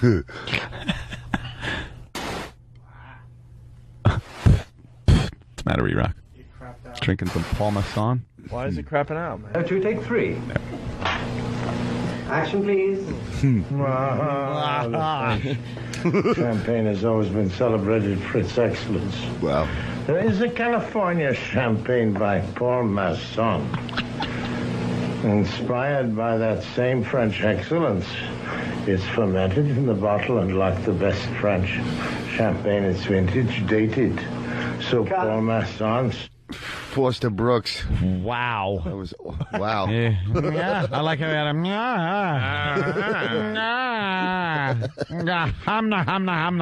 not. Wow. I'm sure that Paul Masson California champagne was just as good as any French champagne you could get. Look, Mr. Thrifty Champagne. Oh. What's the swell? Thrifty. What's the What's the other one? Take directions from one person. Is that the famous one we've done many times with the peas? The I frozen love that peas? one. Have you ever heard the frozen peas one? No. The frozen fish sticks from the fjords. Frozen fjords.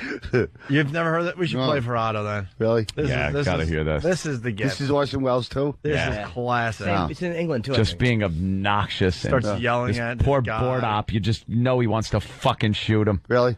Guy's making like probably $3 an hour back then. I did it right the first time. Yeah, did you? Yeah. Arrogant fat man. Nothing is more important than the simple act of people getting together. Good.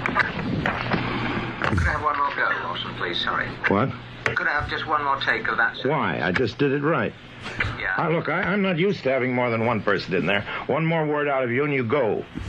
Is that clear? Yes, sir.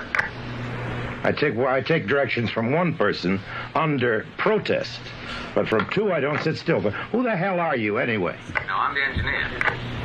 Well, why the hell are you asking me for another one? Well, I thought there was a slight bonk, and I would just like to be safe. Jesus. What is a gonk? You mind telling me what that is? No, a bang from outside. A bang from outside. Interference.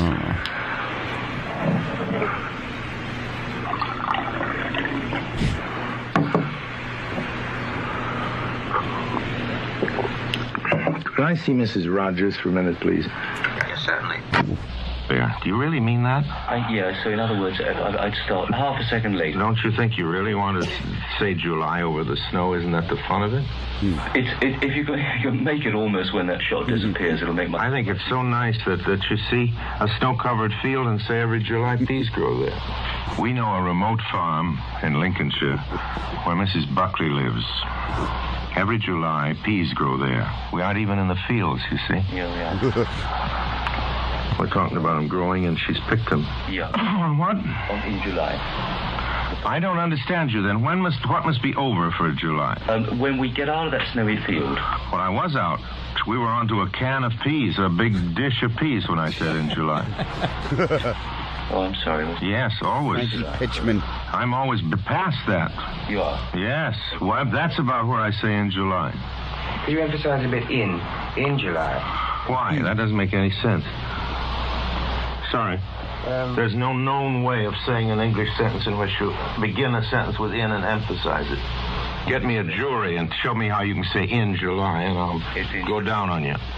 It's just idiotic, if you'll forgive me for saying so. That's just stupid.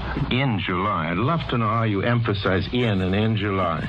He's right. Yeah. Impossible. Meaningless. I think all they were thinking about was that they didn't want to... He isn't thinking. Wilson, can we just do one last... Yeah? And it was my fault. I said in July. If you can leave every July... You didn't say it. He said it. It's every July. Your friend. Every July? Who are you? No, you don't really mean every July. But that's bad copy. It's in July. Of course it's every July. There's too much directing around here. Norway. Fish fingers, Findus, Norway. We know a certain fjord in Norway, near where the cod gather in great shoals. Der Janster Stangeland. Shit. A fraction more on that Shoals thing, because you rolled it around very nicely. Yeah, roll it around and I have no more time. You don't know what I'm up against. Because it's full of things that are only correct because they're grammatical, but they're tough on the ear. You see, this is a very wearying one. It's unpleasant to read. Unrewarding. Unrewarding. Give him some Bosco. Freeze the cod at sea, and then add a crumb crisp. Cool crumb crisp. Selling coating. fish sticks and he's Yeah. For 200,000 to read 10 words. I think no, because of the way it's written, you need to break it up because it's not as conversationally written. What? Take crumb out. Take crumb out. Good. Here under protest is beef burgers. We know a little place in the American far west where Charlie Briggs chops up the finest prairie-fed beef and tastes. This is a lot of shit, you know that. You want one more? Yeah. More on what, beef? You missed the first beef, actually, completely. What do you mean missed it? You're emphasizing prairie fed. But you can't emphasize beef. That's like his wanting me to emphasize in before July. Come on, fellas, you're losing your heads. I wouldn't direct any living actor like this in Shakespeare. Well, you do this. It's impossible. Shakespeare, you're selling fish sticks and burgers. War of the Worlds and frozen peas. Wow. That is hysterical. I would direct any living actor like this in Shakespeare. In July. Overrated In July. pomposity on that fat dead fuck. You could emphasize in July. In July. In July. It's not hard. In July. In July. Well, Yeah, you're that just sounds being good. stupid. Yeah. In July. All right, here's the last bit. You want one more? More on what, beef? You missed the first beef, actually, completely. What do you mean missed it? You're emphasizing prairie fed. But you can't emphasize beef. That's like his wanting me to emphasize in before July. Come on, fellas, you're losing your heads. I wouldn't direct any living actor like this in Shakespeare. Well, you do this. It's impossible. Orson, you did 6 last year, and by far and away the best, and I know the reason. The right reading for this is the one I'm giving it. At the moment. I spent 20 times more for you people than any other commercial I've ever made. You are such pests. Now, what is it you want? No, I think... In your depths of your ignorance, what is it you want? Whatever it is you want, I can't deliver because I just don't see it. That was absolutely fine. It really was. You isn't worth it. No money is worth it. Oh, they must want to just fucking kill him. He makes calling somebody an idiot sound really nice, though. Yeah. Depths of your ignorance. Depths of your idiocy, you morons. Thank you, sir. Thank you. And then they're all like, okay, no, that was good. You're right. You're right. You're right. They got to just agree with him. Yeah, fuck it. Yeah. You're right. Yeah. We stink. We don't know this. We've been engineering fucking spots forever, and you're a drunk. Yeah. But go ahead. In the frozen fjords, there cod gather in icy shoals, and it ends up in a cardboard box, square fish stick. You dummy, stupid fish stick. He's got to make it sound all romantic, you know. Billy Bob raises cattle and then shoots a bolt through their head and chops them up into your chopped meat, into burger patties that come in a box. He's selling shit, and he wants to be treated like he's fucking reciting Shakespeare. He wants it to sound just like Citizen Kane, man. Oh, Citizen Codplays. Right. Yes, Rosebud Burgers. All right, we're gonna take a break. Do we have the? What we got? I want to hear that whisper. Oh, do we have it? We got right here. Whisper. This is Otto. Otto giving his subtle as a Being a jackhammer. good pal. Being a good pal. being a good pal to Whisper in a helicopter. What's your name again, sir? Kenny. Kenny. All right, Kenny. Kenny's the comedian around here. What? And Otto, why did you say this? You just noticed that he was nervous. You felt like I didn't want him to feel like he just was called in to do those voices because he's as funny as anybody I know. Yeah, so it's not like just wait there till you're asked something. You can just jump in or shit like that. Otto knows how the deal goes. It's your first time, so I figured he'd subtly, very subtly whisper it in your ear. Yeah. 6 million people heard. Yeah. and it came out like this. give more life to it, and he does it the same way for over a minute. Just be part of the conversation. That's classic. Just be part of the conversation. Yeah. Part of the conversation. Yeah. Like I am right now. He's a peach. Oh, that's a good one. In the depths of your ignorance. Depths of your Try and ignorance. speak in when you feel like. I wouldn't direct any living actor to whisper like that. Oh, I gotta hear that again. Chime in, you stiff. Give more life to it, and he does it the same way for over a minute. Just be part of the conversation. In a small Manhattan studio, a moron named Otto whispers in the ear of his friend. Other shy boy who does voices. Oh, fuck. Hey, is the Barry White stuff worth playing? He's let nothing go. It's great. Of course not. Hold on a second. Assholes we are. Are we going to break soon? I just want to whisper that. All right, we'll continue with Otto and George and Kenny after this. Yes. Opie and Anthony.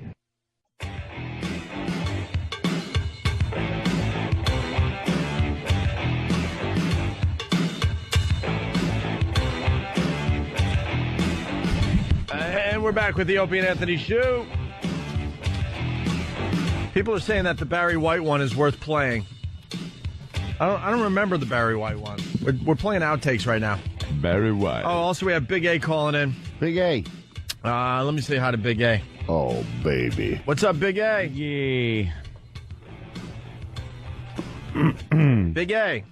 Hi, Opie, Anthony, Jimmy, how you doing? Hey, buddy. Hey, Big A. Hi, Big A. Why no energy when you call us, but when Ron and Fez have you in, it's all, hey, I'm Big A. I'm Big A. energy. And Oh, Big A. I just woke up. That's why. yeah, that morning thing will really take the life out Just of the radio. woke up. It's 10 o'clock. Yeah. I know. Don't you have to work today? 12 o'clock. Big A. Last night. It's Otto. I missed you yesterday, but you can come to any other show. Thanks a lot. I really appreciate it. Yeah. You're a good man. Thanks a lot. He rolls over, there's a crushed infant under him. What's up, Big A? No, I couldn't go last night because my dispatcher is a lesbian cunt. Who is? And promised I could get off early, and then told me I couldn't. Oh, your boss or something. Your boss. Dispatcher, I think. One of them, Dispatcher. Yeah. The stutter goes away a little bit when the rage comes out. Oh, yeah, That's I like good. it. You should stay angry. That's why he's She's like a lesbian? choking some bitch, Yeah. and he's talking perfectly. You fucking cunt. Yeah. Big A, what happened? She's just said that she needed you last night? Yeah, because I was supposed to get off by 6 o'clock. I was supposed to be there by 8 o'clock. And also the ratings didn't help either. And I couldn't go in, and I was beyond pissed. I mean, I was not happy. Yeah, so where'd you bury her? Do you drive a yellow cab? Or does he drive a yellow cab, or is it like a No, livery man. cab? This guy drives, it's not even a livery. It's it's pretty much his own car, it looks like, right, Yeah. Big A? Actually, it's actually, it's a company-owned car. He drives Ernest Borgnine's cab from Escape from New York. He drives in the Bronx, Otto. Oh, Jesus. And yeah. And he drives the bad hours. Well, fuck. Which is pretty much yeah. 24 every hours. hour. Yeah. Yeah. 24 hours a day. Andrew, what happened? You were supposed to get off because you wanted to go see Otto's show, and then when did you realize you couldn't? What happened? I was really not happy. Just to say I was really not happy. But how did you find out? Like, what happened? Like, you called or... Lesbian cunt. Hello, lesbian cunt. What are my hours today? There's a puppet in New Brunswick. Actually, I got a call going downtown at like 6:30, and I knew there was no chance of me getting back home. So there's no chance. No chance. No chance. Godfather. No chance. No chance. The movie. Yeah. He won't get that picture. All right, Big A. I don't know if we got much with you today. Well, God, I don't know what to do. Yeah. Can act like a man. Stutter, I can't get off to Seattle. Okay. So where was you got a call that you had to take? Why didn't you just say you didn't want to take it? Because I would have just heard a bunch of shit today, so I just... Tell her you're going to quit and go with your original choice of being an auctioneer. Just tell her that's it. Yeah. Everything sold for a nickel. Yeah, your first calling.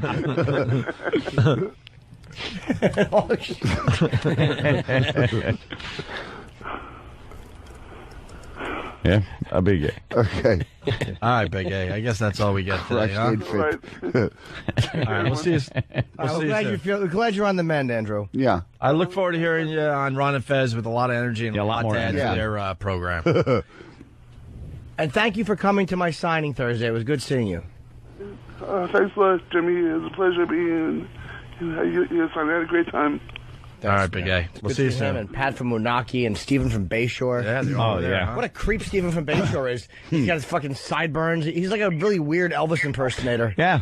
He's a psychopath. He sings Elvis. Does he really? Oh, yeah. He sings it well. To a T. I didn't know that. He sang that song we were playing for a while. Where is it? I did know that. He did a great version. He sang some great real Elvis songs. Yeah. I heard some of his work. It's very good. Well, he did the song parody. What was that? What was the song parody again? My AIDS. This is AIDS. This is for you, Jimmy. I know. I didn't recognize that was him. Keith, hold on 1 second. Let's hear this. Yes, this is Steve from Bayshore. Steve rules. Listen to this, Otto. Words to its after And now the hill is near, and so I face the viral herd. My friend, I'm not a queer. I love those girls with thick meat curtains. I've lived life as a fool. I've traveled down that Hershey highway. I'm sure it's things like this that gave me my age. Old pets, I've banged a few, but then again, most of them female. I've paid for sex with youths and one or two large organ she-males. My glands feel scraped and coarse. My little lungs are clogged with mucus, rolled up like Robert Reed.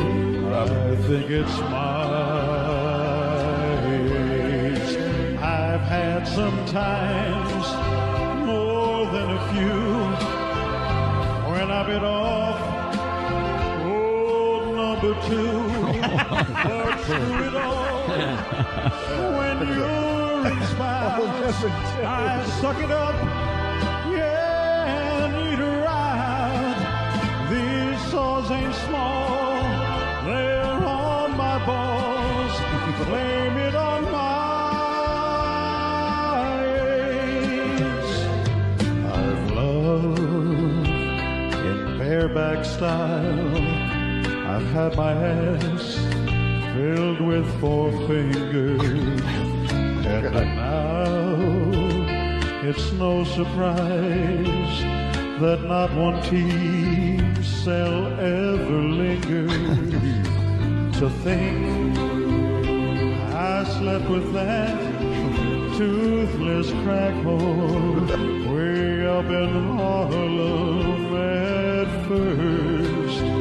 Just HIV, and now it's my age. Or how can a man born with no chin eat broth each meal? He'll grow too thin. I start to sweat, my skin might scorch. It started all under that porch. It don't look good for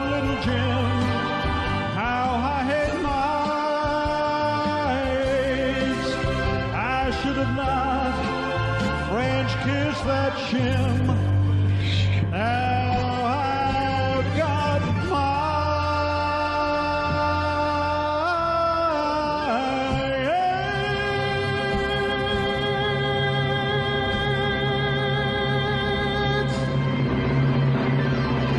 Oh, the great. Again, may God bless you.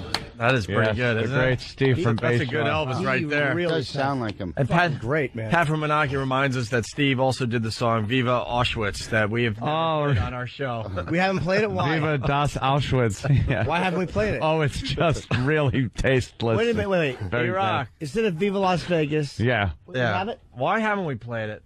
What was the official Microphone you on. We decided we like our jobs. What I forget. Do we have it? I think it was taken from me. I really don't know where it is. Wow, no way. Who took it from you? I don't know, but it was I think as a show we were a little scared because he kind of handed it in when we were going through some things. So I think we got should nervous. probably play it long enough until we go, okay, now I see why we didn't play it. Well, can we play it and just acknowledge how awful it is? And then let me see if I can find a copy. See if we can find it. Was there an official reason why we didn't play that? I know we were all real nervous. Large because Jewish population in New York. Maybe you want to screen it first. Maybe. Yeah, I want to hear it. All right, well... I'd never heard a song about Auschwitz. That'd be good therapy, too. Well, Dan S. from Long Island, he's like... Let's see the hands. Yeah. Dan S. is like, if you guys are going to play some songs, you might as well play My Dick's All Shitty. Have you heard this one yet, Otto? No. Well, that's a favorite. Listen to this. Goes back into it. It's all rules. Yeah.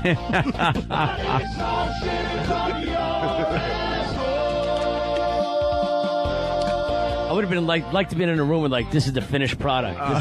Here it is, guys. This is the one we're sending. Here it is. Smell the glove. I can't get enough of it, though, there, Kenny. I think it's the grovelly voice that makes it. My dick's so shit. And a horrible MIDI version. You can picture him singing it like he's holding his headphones and his eyes are closed. My dick's so shitty. Yeah. Like he's belting this out. Yeah. Well, we're getting like Dirk Diggler in the studio. I was just thinking that Dirk Diggler scene. Yeah. We're getting horrible off. We're getting a question we get all the time. Redding from Whackbag. Is this leading to the return of most offensive song? Yeah. I would love to do most offensive song. The problem is it just always goes to one group of people. Hey, no, I think that we was could. the problem. We could then sort it out to where it's very diverse in its subject matter. Right. People just love to, just take it to one place. Yeah. I say we should do that again. Hey, we got Steve. Maybe it's because they want to put words like figure in there and bigger. Maybe about bugs, chigger. They just want to rhyme with that, and that's why they always go in one direction. But they ruin it. Steven from Bayshore, what's up? Good morning, gentlemen. How are you? Hi, Steven. I can send E-Rock a link to the Viva Das Auschwitz toe tapper if you want. Toe tapper. It's a very popular song. It's never been played on our show, but the hardcore fans all know about it. Yeah. What was the reason we gave you, Steven?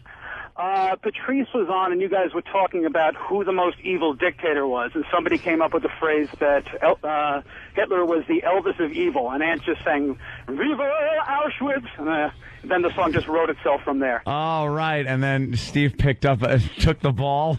Well, can we get a copy of that? We're going to get a copy. Do we remember why we never played it, though? Did you send it in when we were in all that trouble? No, this was like in February last year. I think we were still, yeah. You're telling me Ann said to you, everything is going really well. Do we want to play this song and get fired? So yeah, maybe that was it. It is brutal. It is good, though. Makes sense. Yeah, it's very offensive. I can give if you put me on hold, I can give probably just state the link to somebody and they can go try to find it.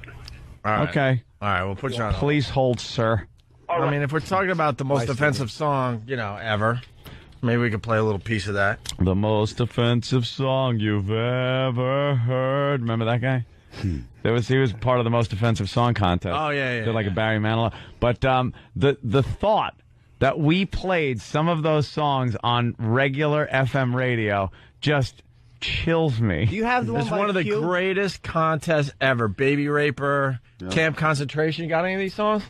Welcome to Camp Concentration. That was an upper. Do you have the one touching little girls or whatever? Horny for little girls, yeah. Horny I'm for horny I heard for that little once. girls. I still remember where I was. I was on 10th Avenue, I believe, north, by the Lincoln Tunnel when I heard that. We couldn't play that song further than I'm horny for little girls, because little girls have, and then it just. And we played the whole play song that on regular radio. On regular radio. One day we got to get a whole list of stuff we can't play on regular radio anymore and put it on the website. Oh, mein Führer. People will be amazed of all the stuff that would not fly today. Just boned my daughter. What was that to? That was your brother. That was your brother. Yeah, what was it? What song was that to? Pearl Jam. Oh. Don't call. All right, daughter. I want to hear a little bit of the touch of Horny for Little Girls. Oh, you'd only hear a touch because that second line is just pure evil. All right, do we have it? Yeah. Look, it's part of something we did do on the radio. It's yeah. You actually played this whole song on terrestrial radio? Yes. Which is bizarre. I think by the time I heard it, was there a time then where you wanted to play it after and they said no more, you can't play that again? Yeah. Okay, that's probably when I heard part of it. I don't think I ever heard the whole song. Yeah, because somebody, I think our bosses at some point said, "Did you ever play a song?" Because months later, did you ever play a song titled this? It's like, yeah, but we were doing the most offensive song contest. It's in the context of we asked listeners to write songs that are so heinous and offensive, and the worst one will win. You know what? And everyone remembers this like it was yesterday. Now it's coming in. Play Imagine. That was the one. Oh, shit. That one would get us that was a bad one. Fired today. Where are these songs hiding out for people that want to go find them? That's secret. I don't know. Don't they're tell it out on there. the air. They're out there somewhere. We don't know where these went or who they came from. Boy, are they. Oh, God, was Imagine bad. Wait, you got what? You got the live version of what? Sorry. Live version. Remember? That was at a road show. Q did this live. All right, let's hear just a piece. Hey, are they on the dump button down in Washington? Yeah, who knows? I think they have some kind of dump button just in case. I hope not. If they're pissed off, then let them deal with this. We ain't touching nothing. All right, let me see this. This was live at a road show. I'm stepping out of the way. Little girl of 8 or 9 or 10, I can't resist the urge to stick my tongue inside of them because Oh my God. I'm horny for little girls. For little girls have a hairless little twats. All right, look. All right. Holy shit. Fully acknowledging that this was a different time for the Opie and Anthony show. Wow. Dude, that was played on the FM radio. Oh, fucking radio. Wow. Twat. It was You one gotta of, be shitting me. It was one of the greatest contests ever. And management finally stepped in and went, "Look, guys, we let you get away with murder. You gotta end this fucking thing. You gotta end this." Jesus. Let's just hear the next line. What's the next line? For little girls, oh, I get them high on alcohol and pot. Their little butts so round. All right, stop. It's just, All right, come on. it's just, This is not right. Chris Hansen's going to walk through that door any moment now. so what was that song you were Right. playing? This guy's the greatest. Oh, my God. Q. And we're on Q, what happened to Q? Is he locked up? probably. So Q, why don't you sit down, No, have it's- some cookies and lemonade? You know what's fucked up? We are really nervous just playing like a little snippet of this song, and this was on regular radio. We're on satellite right now. Multiple times we played the shit out of this song because it was an offensive song, and that was the object of the object of the contest. Did you pick a winner? Was this like the winner? No, it's one of those contests that just kind of went away. Well, it went away. No, we assumed we knew what the winner was, and I think it was Imagine. Yeah, it's freaking Guido. He sang it like a Guido. Wow. Oh, there's also, wait a minute. What? Candyman. Oh, yeah. Who could take? All right. Remember that one? It was the KKK song, they called it. Yeah. The KKK can, the KKK can. Oh. If I'm not mistaken, maybe someone could help me out, but Howard was so shocked that he played us playing it That was his way of getting it on his show. Yeah. Because look what these idiots are playing. Oh. Yeah. Swinging from a tree. It was so bad. Everybody's nervous. Oh, about I this. know. Wow. Look, we're all scared. Wow. We're scaredy cats now. Oh, it was so bad. You want to hear one more line from Q? Yeah, you have to. All right. One more line. Yeah. And it's shiny, it makes you want pistachio junk inside the line. All right. Stop. That rules. Wow. All right. Wow. Q's the fucking greatest. You got to remember, there's about 1,000 people there, too. Just all. I think they sang along to half these songs. Yeah, they know it. Because what junk inside their hiney. We invited all these guys to sing their most offensive song out there in public, and Norton has like no conscience, no morality at all. You guys are like, because he's got 2 careers. When we blow it up again, he's fine. No, he's an author. He's got 2 careers. He's but an none of you author. guys have children, so what? Why is that offensive? We're not going to be on I Jimmy know. Kimmel on Wednesday. Oh, I see what you mean. No, I care. Of course, I'm concerned about that, but it's like it is being done as an offensive song. Yeah. And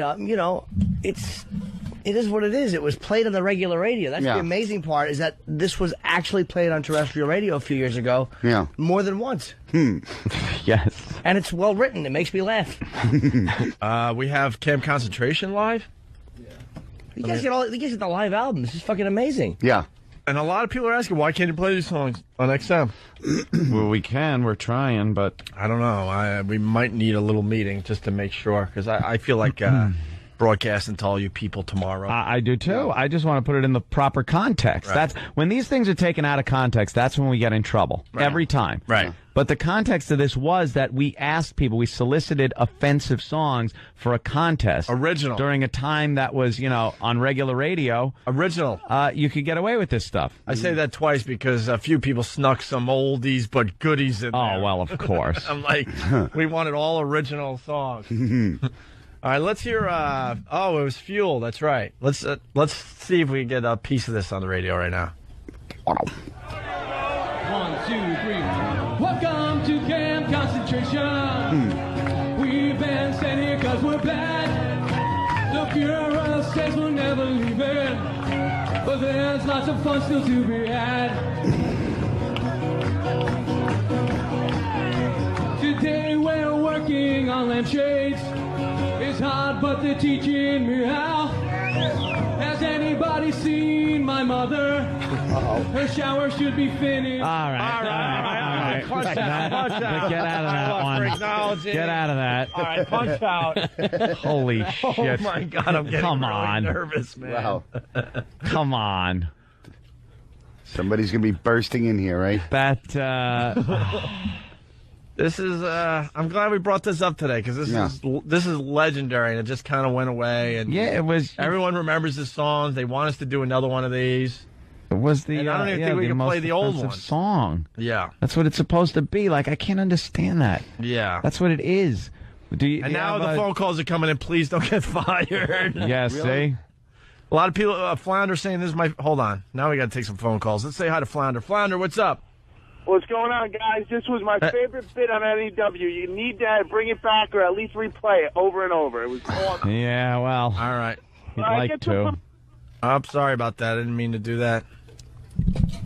Let's ask. Mike's got a question. Mike in New York, what's up? Mike? Yeah, I just got a question, boys. How long is this suspension going to be? Oh, no, I think we stopped it just in time. Yeah. Hey. All right. Corey in Philly. Corey, what's up? Oh, guys, this is bullshit, man. Just play the fucking songs. If you get fired, I'm dumping my XM. Shut your ass, man. Fuck you guys. Yeah, well, fuck you guys. Well, Corey's one of those purists. He's like, why am I paying for XM if you guys can't play this? I don't understand. That's true. It's cable radio. Fuck, there's got to be. That is true. Go underground yet again to get anything done. Yeah. I'm not even sure if we're not allowed to play these. I think, we might be able to. I don't know. I just want to make sure we have a job tomorrow. These fucking rules. Jesus. Another chapter crash? Is that, or is that old news? Oh, it's old. I don't know. Yeah. What else you got there, Iraq? You got my brother Schindler's List song, done in the 40s style. All right, let's hear just a piece of that one. Little piece of Joe's song. All right, this is Ant's brother. Yep, Brother Joe.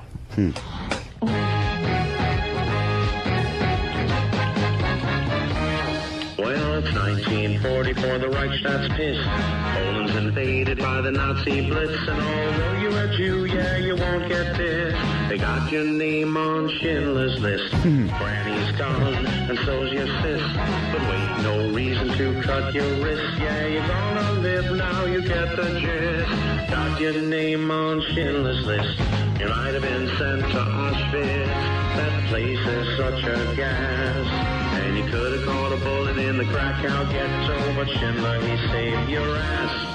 Now you got a job with 1,000 other Jews. You're eating that matzah and gefilte too. You thought you were dead, oh, but what a twist. They found your name on Schindler's List. See, that's uplifting. That's upbeat. Yeah, it's uplifting. It's saving people. Yeah. Like the guy got away from the tragedy because he was on Schindler's List. Wow. And that has an upbeat. Yeah. That's right, like you could, yeah. Keith, Jersey, hi. what's up? What, boys? What's up? I'm amazed the amount of delay you guys have on XF. You guys never finished Guess That Sound on Friday, and listen to the replay twice over the weekends, and yeah, no go. I remember that. Answer was kid eats really hot pepper and chokes on it. Yeah, everyone's seen it. Go to break.com. It's hysterical. Keith goes, that's it. Yeah, this sound.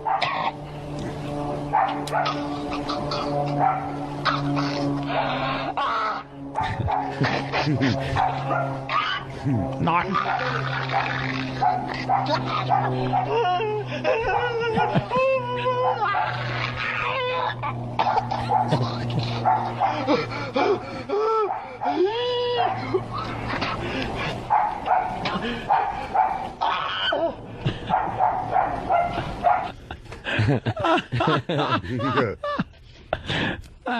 Yeah, let's say hi to Frank in Manhattan. Faithful listener, he's been with us a long time. What's up, Frank? Guys, you gotta play the live version of Baby Raper. The thousands of guys screaming that refrain was the funniest thing on the show ever. That was a bad one. Yeah, I remember everyone was singing along. I think that was the song that was probably going to win it all.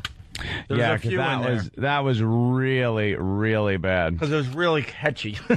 Yeah. He had a nice melody, and it was real catchy. Do we have that? Oh, yes, you are.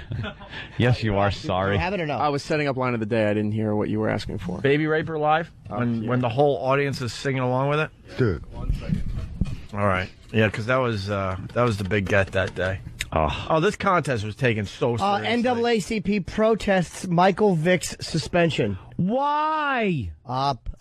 One guess. Oh, right. Sorry. Why? You know what the fuck he's been doing? He's been strangling Would they come to the defense of any white guy that was doing the same thing? Wait, can I jump in real fast? Sure. I think Michael Vick should be able to play football. Yeah. Yeah. Are they protesting it only because he? It would be very hypocritical of us to say that he shouldn't be able to play football. Why? That's a crime. Yeah, but it has nothing to do with his football. If he's not in jail. It's different than football words. The NFL has high standards. Dude, it's different than words. What we do are words. He was killing dogs and torturing them. He was drowning them in a pool. Yeah. Horrific, obviously, but let the guy play football. Make for an interesting season. But the NAACP protesting Michael Vick's suspension. Right? I want to know: are they protesting because they're saying that he hasn't been found guilty of anything, and the NFL is automatically assuming his guilt? I don't know. I mean, we don't have any details. Why doesn't the NAACP judge people by the content of their character and not the color of their skin? Can they do that for one fucking time? Yeah. Just take it and judge the person by what they've done and what they're doing instead of just the fact that they're black? Yeah. God, what a racist organization. Jesus fucking Christ, come on already. Stop protecting people just because they're black-skinned.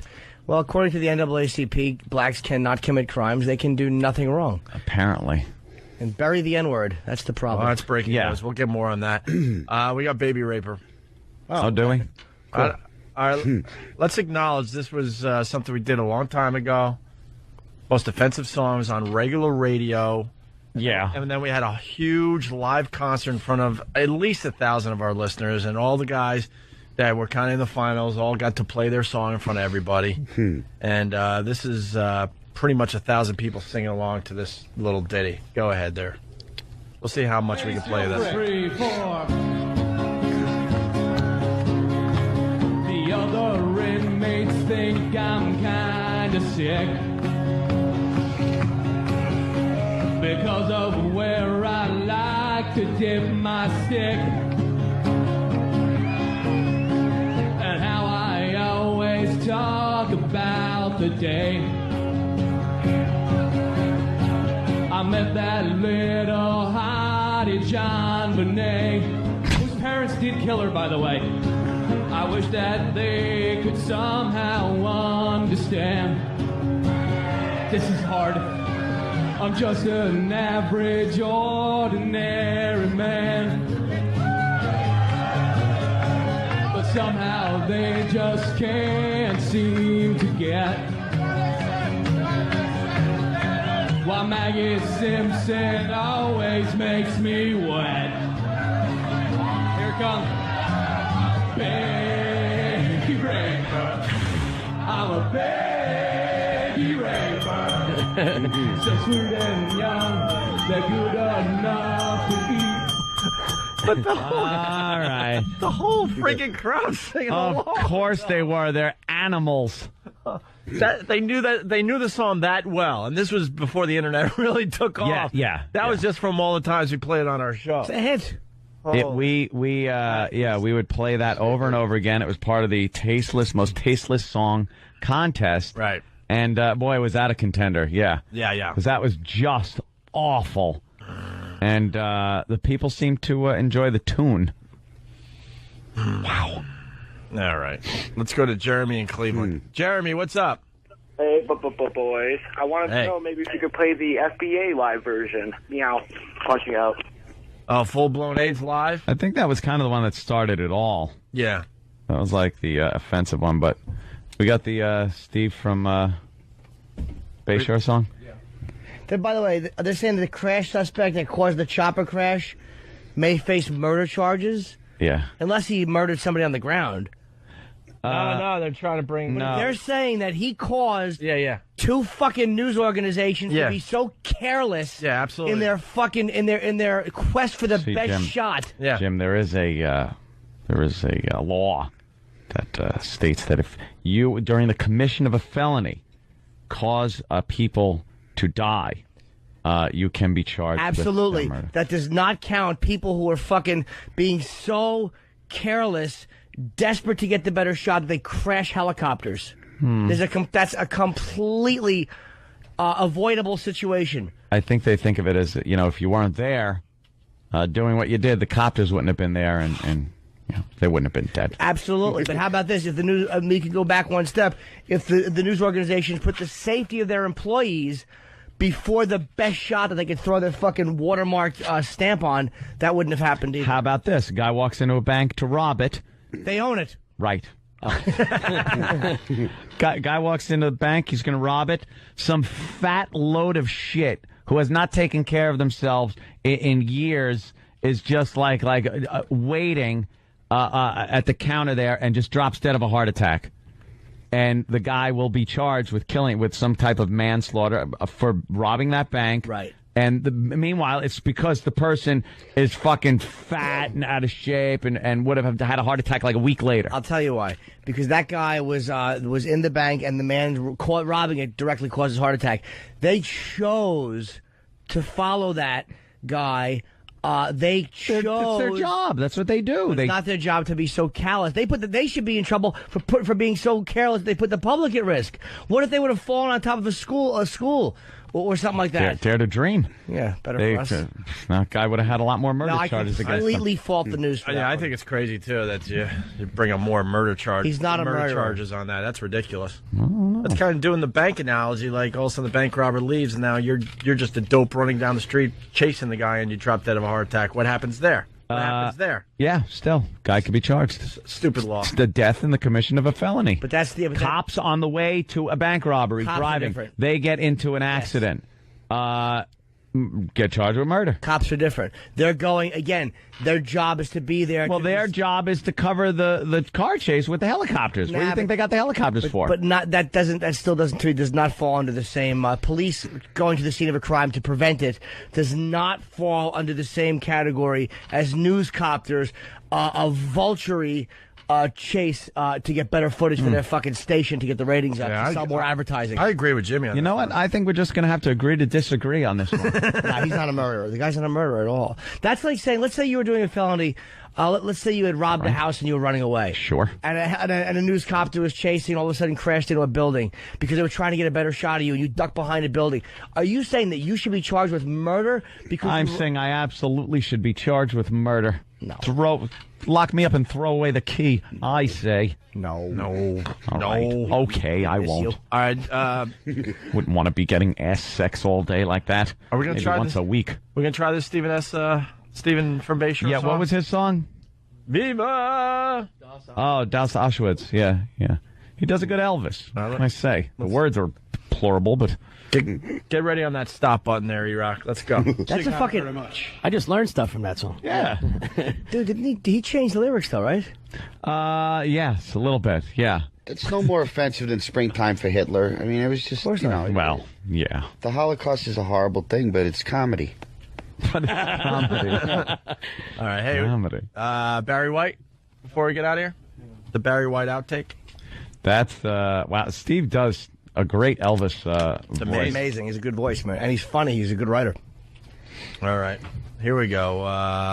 Barry White? Yeah. We started with outtakes. We end with outtakes today. Here we go. Hi, this is Barry White. Please join me on Friday, Saturday, and Sunday for the first fucking thing. I'm cutting the fucking spot, Tony. Jesus. Hi, this is Barry White, and Paul Quinn College cordially invite you to a weekend in Texas on Friday, Saturday, one more time. Shit. Do it over, fuck it.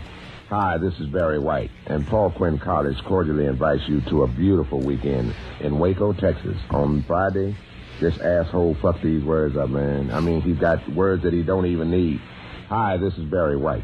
Fuck this shit, man. I'm gonna cut this shit off. Hi, this is Barry White, and Paul Quinn College, and cordially invite your ass to come on down. Hi, this is Barry White, and Paul Quinn College cordially invites you to a beautiful weekend on Friday, Saturday, ain't this a bitch. Hi, this is Barry White, and Paul Quinn College. Oh, Lord Jesus. Fuck this shit. Mother. Is he dead? You're very dead. Yeah, I think. He's completely dead. Is he partially expired? Hey, here's the NAACP, what they just said. I want to take you directly to a press conference here. You are looking at Atlanta's NAACP president, Dr. R.L. White, discussing issues surrounding Michael Vick. Let's listen in. The legal process to take its course. Many of you remember it has not been long that the Duke lacrosse team was seriously damaged by allegations. They were tried by public opinion only to be cleared after all of the public scorn. If Mr. Vick is guilty, he should pay for his crime. But to treat him as he's being treated now is also a crime. He has not lost his rights as a citizen in this country to be considered innocent until proven guilty. All right. There is a good point about the Duke lacrosse team that did wreck them, and they hadn't done anything wrong. Right. Well, it's funny I didn't hear the NAACP piping up back then, though. Then why did Imus lose his job? He wasn't suspended. They fired him. Right. Like, why did that happen? It wasn't even a crime. Please be restrained in your premature judgment until the legal process has been completed. And there are other state representatives who will be here shortly, but this is essentially what we're called to say, and we will ask for questions now if you have any. Once again, this is Atlanta's NAACP president, Dr. R.L. White, making some comments there regarding the Michael Vick case, just asking everyone to remember that he has not been to a court of law on this. He has pled not guilty and trying to get everyone to reserve their judgment on the case and on Michael Vick until it goes through the court process. They were saying it was the NAACP who was saying the Duke players were guilty the whole time. They were the ones pumping up everybody, saying that they were guilty. Let's not rush to judgment like we did. Well, there you go. Well, there you go. No. Yeah, it's funny that, I guess they weren't big on the legal process when it was the Duke guys. Enough divisiveness. Ugh, it's just disgusted with it all. I'm from every organization, believe me. Every single one of them. Every stupid group. Enough with your groups. Would have been funny if he was like, shit, somebody fucked up this statement. Somebody fucked up what? Statement. Reading it. Forget it. Oh, like Barry White. Kind of call like Barry White, yeah. I need another pep talk out of him. Fuck shit. Let's go to Eddie and... Another secret from Otto. Try not to speak. Let's go to Eddie in Brooklyn. Eddie. Hey, Jimmy, how come every time there's a police chase on the show, they stop the show and watch it? You know why? Because the media gets it so you guys can be entertained. Yes. Yeah. Not saying we're not entertained by it. We're not saying that they shouldn't get the story. What I'm talking about is to go get the story to be so... Look, dude, there's a fucking open sky. 2 helicopters can't fit and get the same shot? No, it's the same thing with the Vic Morrow death, you know? 2 helicopters fell on the borders and people couldn't buy Jimmy Norton's new book, Happy Endings. Well, then that would be a crime. If they couldn't buy happy endings in bookstores now. They'd have to go to the Chicago board. Oh, fuck. Detroit. Friday. Oh, Jimmy. Friday, Friday, 7:30. It's on 34-300 Woodward. It's in Birmingham. I'm doing it at 7:30, but I fucked up the plug. All right, let's go to Vaughn in Georgia. Vaughn. Hey, guys, wasn't the damn NAACP supporting the black girl that was lying about the lacrosse team? Wasn't they backing her when that shit Yeah, went they down? were pretty much saying that the lacrosse team was guilty, and now they're using that as the reason why... it's ludicrous, please. It's all based on race and ethnic backgrounds and all this crap. Everyone's got their little groups now. Everyone's empowered. Enough. All right. Line of the day time. Oh. Jimmy's yawning. Finally back to some fun. Here is a runner-up line of the day. Ooh. Vic Morrow's head was whacked right off. Vic Morrow lost his Was head. that in the script?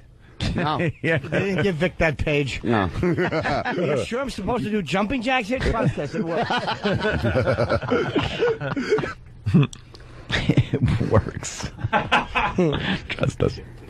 Otto and George going to be doing this show Saturday with us in Detroit. Yep. Outside Detroit, actually. Tickets still available. If you have a military ID, you get in free this Saturday when the tour hits the Detroit area. Here's another runner-up line of the day. All the clips of all these other guys. I'm going to hold it together. Just something about them standing there and they're going, when I started playing the game as a young kid, I just heard, what's happening to me? That was very good. Yeah. And finally, anything else? Kenny, you promoting anything? No, I'm just hanging out. Your radio show. Oh, ContiandKenny.com. What? ContiandKenny.com. Conti and Kenny? Yeah, ContiandKenny.com. But how do you spell that? CONTE and Kenny. K-E-N-Y. Sounds like you have a female co-host. That's what I heard on there. Here's your line of the day. Here comes the line of the day, line of the day.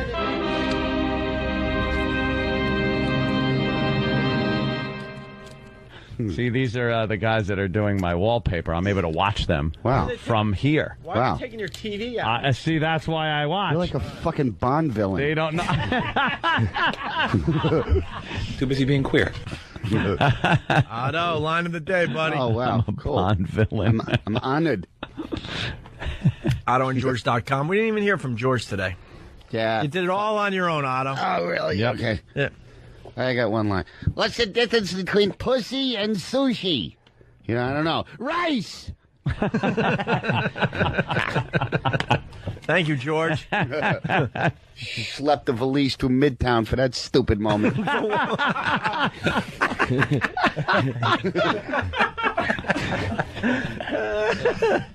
Everyone's loving you on the tour, Otto. Yeah. Yeah, everyone's Thanks. loving It's you. a great opportunity. And someone said, when are you going to leave the New York, New Jersey area and perform for other listeners and stuff? Besides our tour, like go on and to other cities. Well, I'll tell you, I was doing I had like 4 improv dates booked, and I went on some radio show locally down there. And the guy was like, "What are you doing the rest of the day after the radio show?" And I said, "I think I'm going to kill myself." And then my manager got an email saying that they're canceling my dates. It was right after Richard Jenny shot himself. Oh, and they said, we think Otto's too unstable to work with at this time. We hope he gets the help that he needs. They fucking took me seriously. Jesus I lost thousands of dollars in work at the Improvs. Did they cancel the weekend that weekend or no? No. It happened months later. But I was like, I'm from New York. People say that every fucking 5 minutes. You say, kill yourself or get killed. They took me literally. It's absurd. Wait, did you draw there? Or did you have a good I was show? drawing okay, not like you. No, I don't draw. Where is it? This was in. This happened in Tampa, I believe. I didn't draw in Tampa for sure. You didn't draw in Tampa? No, not at all. This room plus 4. Seriously? Yeah, not at all. Not in Tampa, not Miami. It was fucking horrendous. I didn't really mind. They were making me do a lot of shows for very little money, but I can't believe they took me seriously. Comedy club owner took you seriously? Yeah, the owner of all these fucking improvs. The only one I was disappointed about was Virginia Beach. I wanted to go there and get paid for a vacation there, but the other ones like Montana and shit like that, who needs to go there?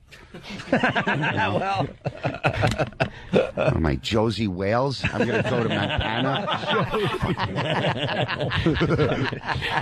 Don't piss down my back and tell me it's raining. Exactly. Punk. Fucking Otto. Nothing but a punk. All right, like Watching, Redding. that's the Josie Wales. Redding writes, why not Philly? Great Why movie. don't you go down to Philly and do a Philly? gig? Yeah, I'm doing the comedy. What is it? Connection? Comedy? That's Boston. The Connection's Boston. All right, comedy. In Philly, it's called the not the What is Comedy it called? Cabaret? the good one down there. Iraq wears the shirt. Helium. Helium. The good one down Helium? there. Yeah. That's the good club in Philly. Helium. Yeah. Philly.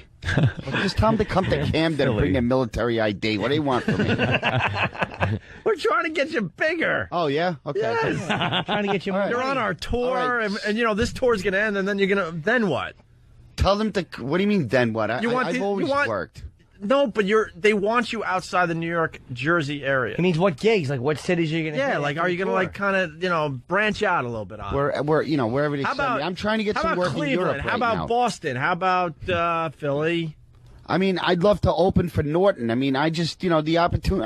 I'm working, but it's not a tour. It's just whatever comes in. Right. My calendars always fill up. Yeah, it should I'm be. trying to get work in Europe right now. Why? Really? Why? Uncut Savages. Really? I don't know. England and Scotland. I think they would dig me over there. Yeah. You just want to see those places. I want to work. I want to keep working, I'm never going to be fucking Ray Romano. This is it for me. I'm just a great live act. I'll do my little movies here and there, fuck my girlfriend, and, And walk stay my at bed and dog. breakfasts. What else is there to life? A bed and breakfast for you and your girl. That's right. In Europe. That would be ideal for you. Yeah. In Europe, wouldn't that be great? Yeah. Well, I God just- knows what the kind of fucking diseases are crawling around. I personally think you should be bigger. Can't plug anything in. That's why we're pushing you.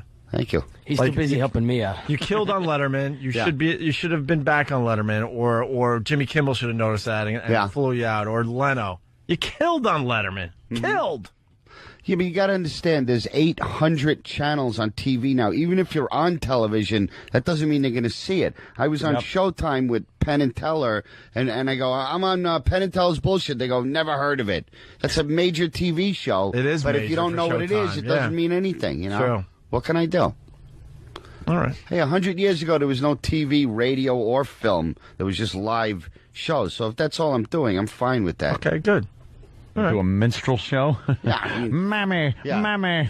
Sell some elixir. Yeah. What can I tell that fucking poor guy in Philly? I'll see him when I see him. You should get down to the Helium Club. Helium is a good club. And you'd fucking sell big Who down books there. that? Is the owner laughing? Who books it? I don't know. Oh, we have to fucking help Otto get just not with gigs. He does them fine, but fucking with somebody who's booking you better. Okay. Jesus Christ. All right. Fucking no reason he shouldn't be. You would sell big in Philly. Yeah, Really? Philly would eat you up there. Yes. Who's that? That's my Alan Alda. Oh, I do really? his arm. Yeah. Yes. Oh, Alan Alda? Hey, yes. Don't act like you didn't know. Hey, can we leave the show today, Otto and George on Letterman? We still got that, right? Yeah, try to find that. Thank you. I didn't know you did Alan Alda. Was I supposed to know immediately that Everyone was him? knows who that is. Yeah, Everyone knows it's my Alda. It's Everyone my Alda. knows. People pretend they don't know. Really? It's very obvious. They all know it. Oh, okay. But it doesn't beat. All right, who is this? Just do it. We got bodies piling up, Sam. Julie Andrews? I don't know. That's close. All right. He does these impersonations. I swear, you would think it was the real people. Yeah, listen What again. was that? Listen, you almost had it. Listen. I like a girl with a flat cardboard ass, Sam. Sam is key to this impression. Sam. I'll help you out a little bit. Yeah. Partner. Yeah. Kind of. Works for him. You're Asian and I have throat cancer, Sam. Oh, that's a good hint. Oh, that's. I might not have seen this movie. It sounds... Oh, it's a TV series. It's a TV series. At a coroner. Was that Jack Klugman? No, it was He's Quincy. being Jack That was Klugman. Quincy? That's Quincy Quincy. M.E. It's Quincy M.E. Otto, close your eyes. Close your eyes. All right, do it again. All right. Sam. See? Just one word. Oh, God. Is that good? One word. Wow. We love it. Jack hand. Klugman, yeah. Yeah. This was no accidental death. Like that. Yeah. Yeah, the hand opens up. yeah. This, yeah. He was a cunt. Big fleshy hand. Yeah. All right, listen. That was funny. Yeah. Otto's going to be doing the O&A Traveling Virus Comedy Show in the Detroit area this Saturday Yeah. with us. We're going to leave you with Otto and George on David Letterman. Oh, thank you. Nice. I'm going to Katz's Deli. Oh, where's that? Houston Street. It's the right, greatest all right. corned beef on the planet. And you're bringing Kenny, even though Yes, I am. he barely talked? Yeah. But his couple minutes was good. Yeah. It was very Captain good. Whisper. No, you're a Try yeah. Avalanche. Otto, great job today. We'll Thank see you you. soon. We'll see you Saturday, Thank obviously. you. Yeah. Here's Otto and George as we leave you on this Monday morning. You may want to put the kids to bed for our guest tonight because he is the most controversial ventriloquist working today. Controversial. You don't often think of ventriloquism and controversy. Oh. We have it for you tonight. He has a new CD entitled Classic Moments. I'm sorry, it's a DVD, not a CD. It's a DVD entitled Classic Moments. Please welcome Otto and George.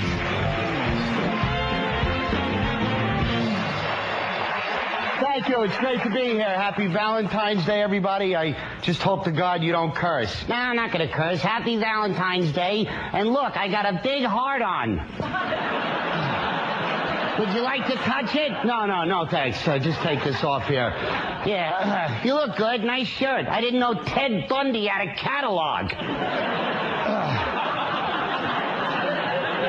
So, what do you got planned for Valentine's Day? Well, me and my girlfriend like to eat, you know, so I'm going to take her to a nice restaurant for a romantic candlelit dinner, followed by a smooth elevator ride up to the room, and then I'm going to watch the Letterman show. Well, of course. Yeah, and if she talks when it's on, I'm going to crack her skull open with an ashtray. That sounds real romantic. Just don't curse. Yeah, I can't curse, but Entertainment Tonight can show Britney Spears Velcro when she's getting out of the car with no underwear on.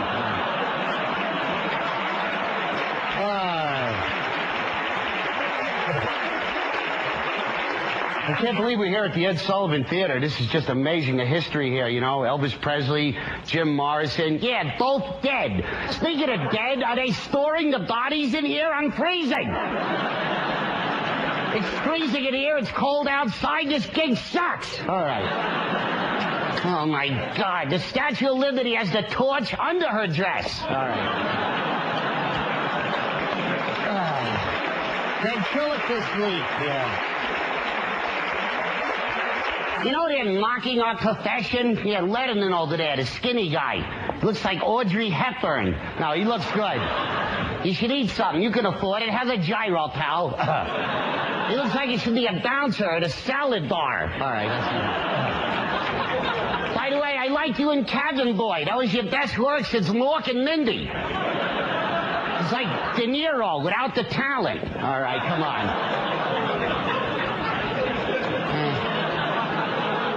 Paul Schaefer. Yeah, he looks good. Your barber called. The turtle wax is in. All right, stop that. Does your head slide off the pillow at night? He's like Letterman's puppet. Who's working your head? All right, be nice, George.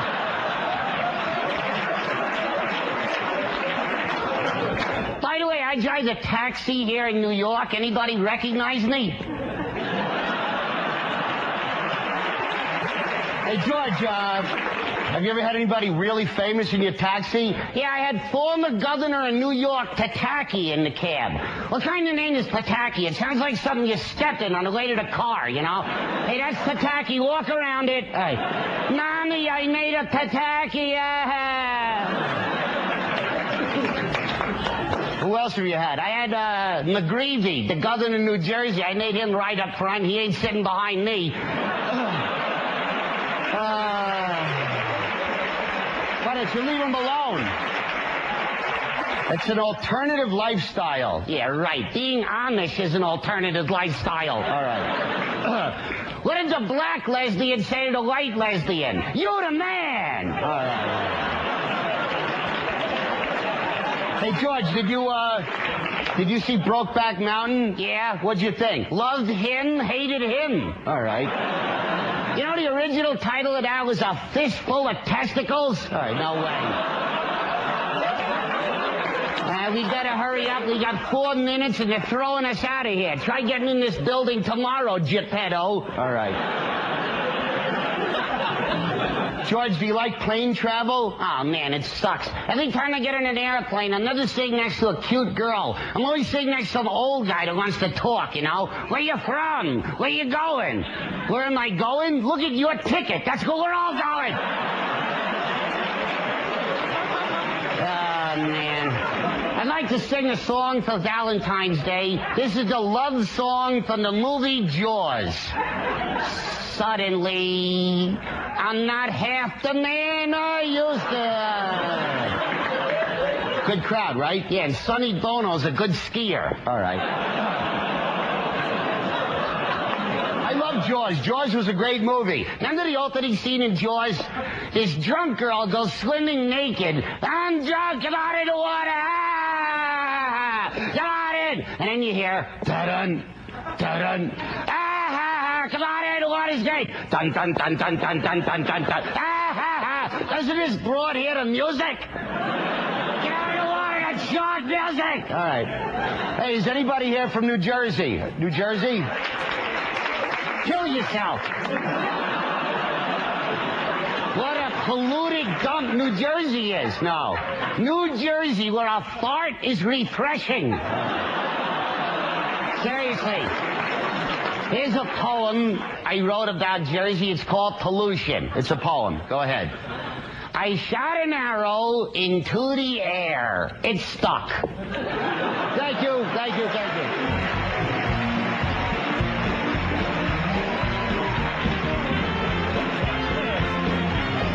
Otto, how are you?